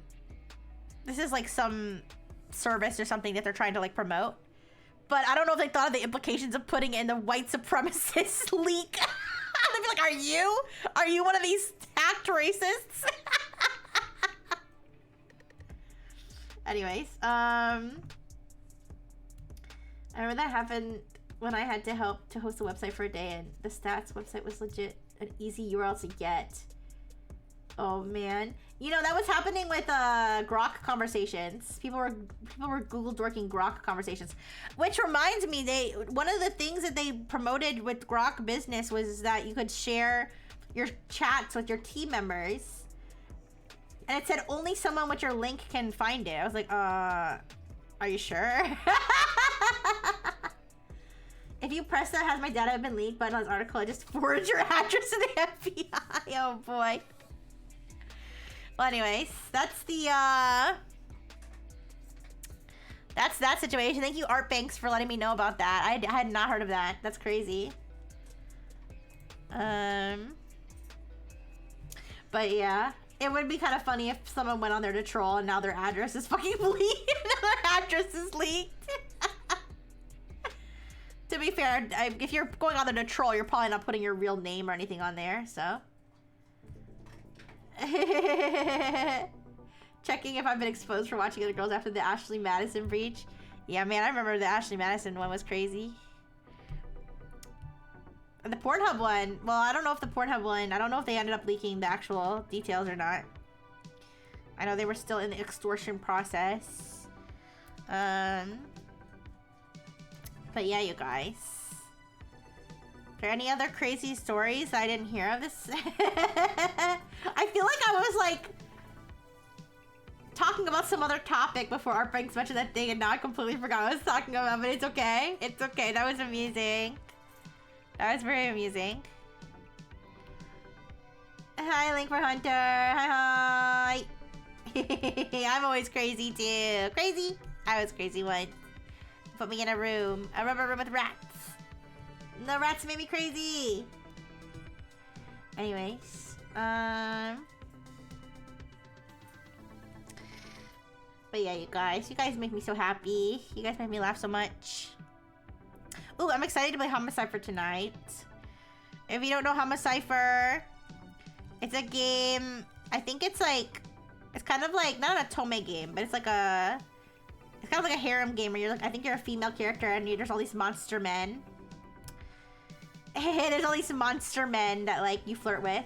But the gimmick of the game is that you have to like, the monster men speak monster language. Hi, Marcus! Hi, hi! The monster men speak monster language and you can't like understand what they're saying, so you have to translate. You have to like gradually translate what they're saying by creating a dictionary. Homo cipher. Only monster men? I mean, I don't know. I think it's monsters. Like, I don't know. Horror. It's like horror. Now, I did check to see if there were jump scares. Because remember, I chickened out of the last horror game. I chickened out. Yeah, only monster men. I don't think there's women in it. I'm sorry. I didn't pick it just because it was men. I picked it because of the translation thing seemed funny. But anyways. Aww.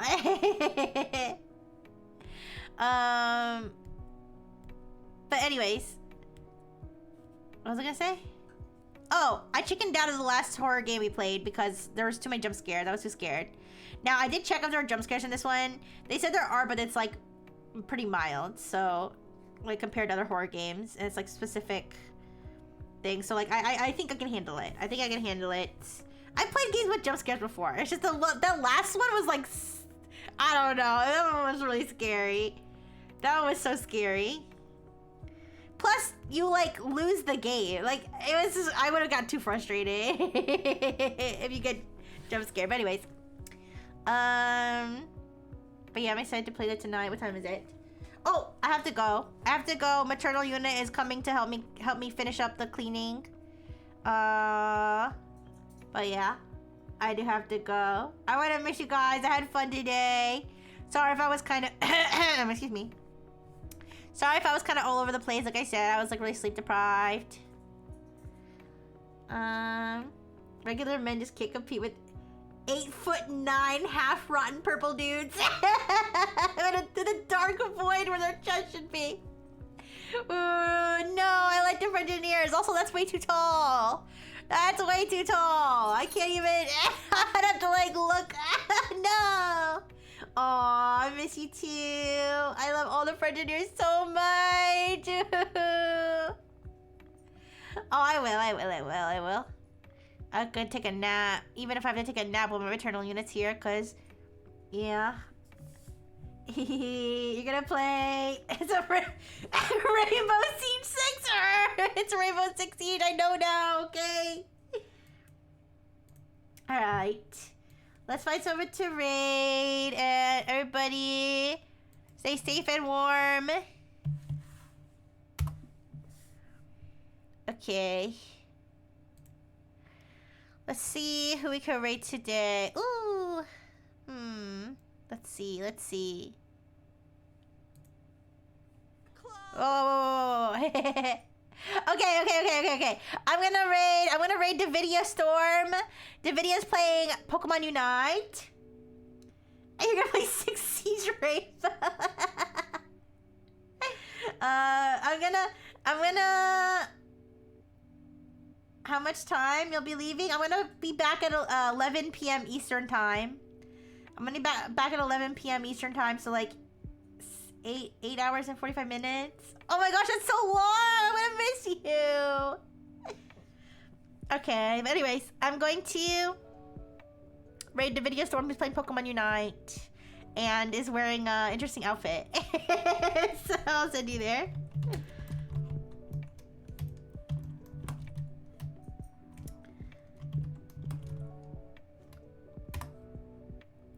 Okay, thank you everybody.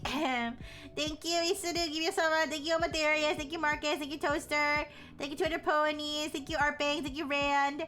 Thank you Oracle Rider, thank you Stuff Cries, thank you Link for Hunter, thank you Pecan Matt, thank you Melmaduro, thank you Yosame, thank you everybody, thank you Lurkers, thank you Kiss, bye bye.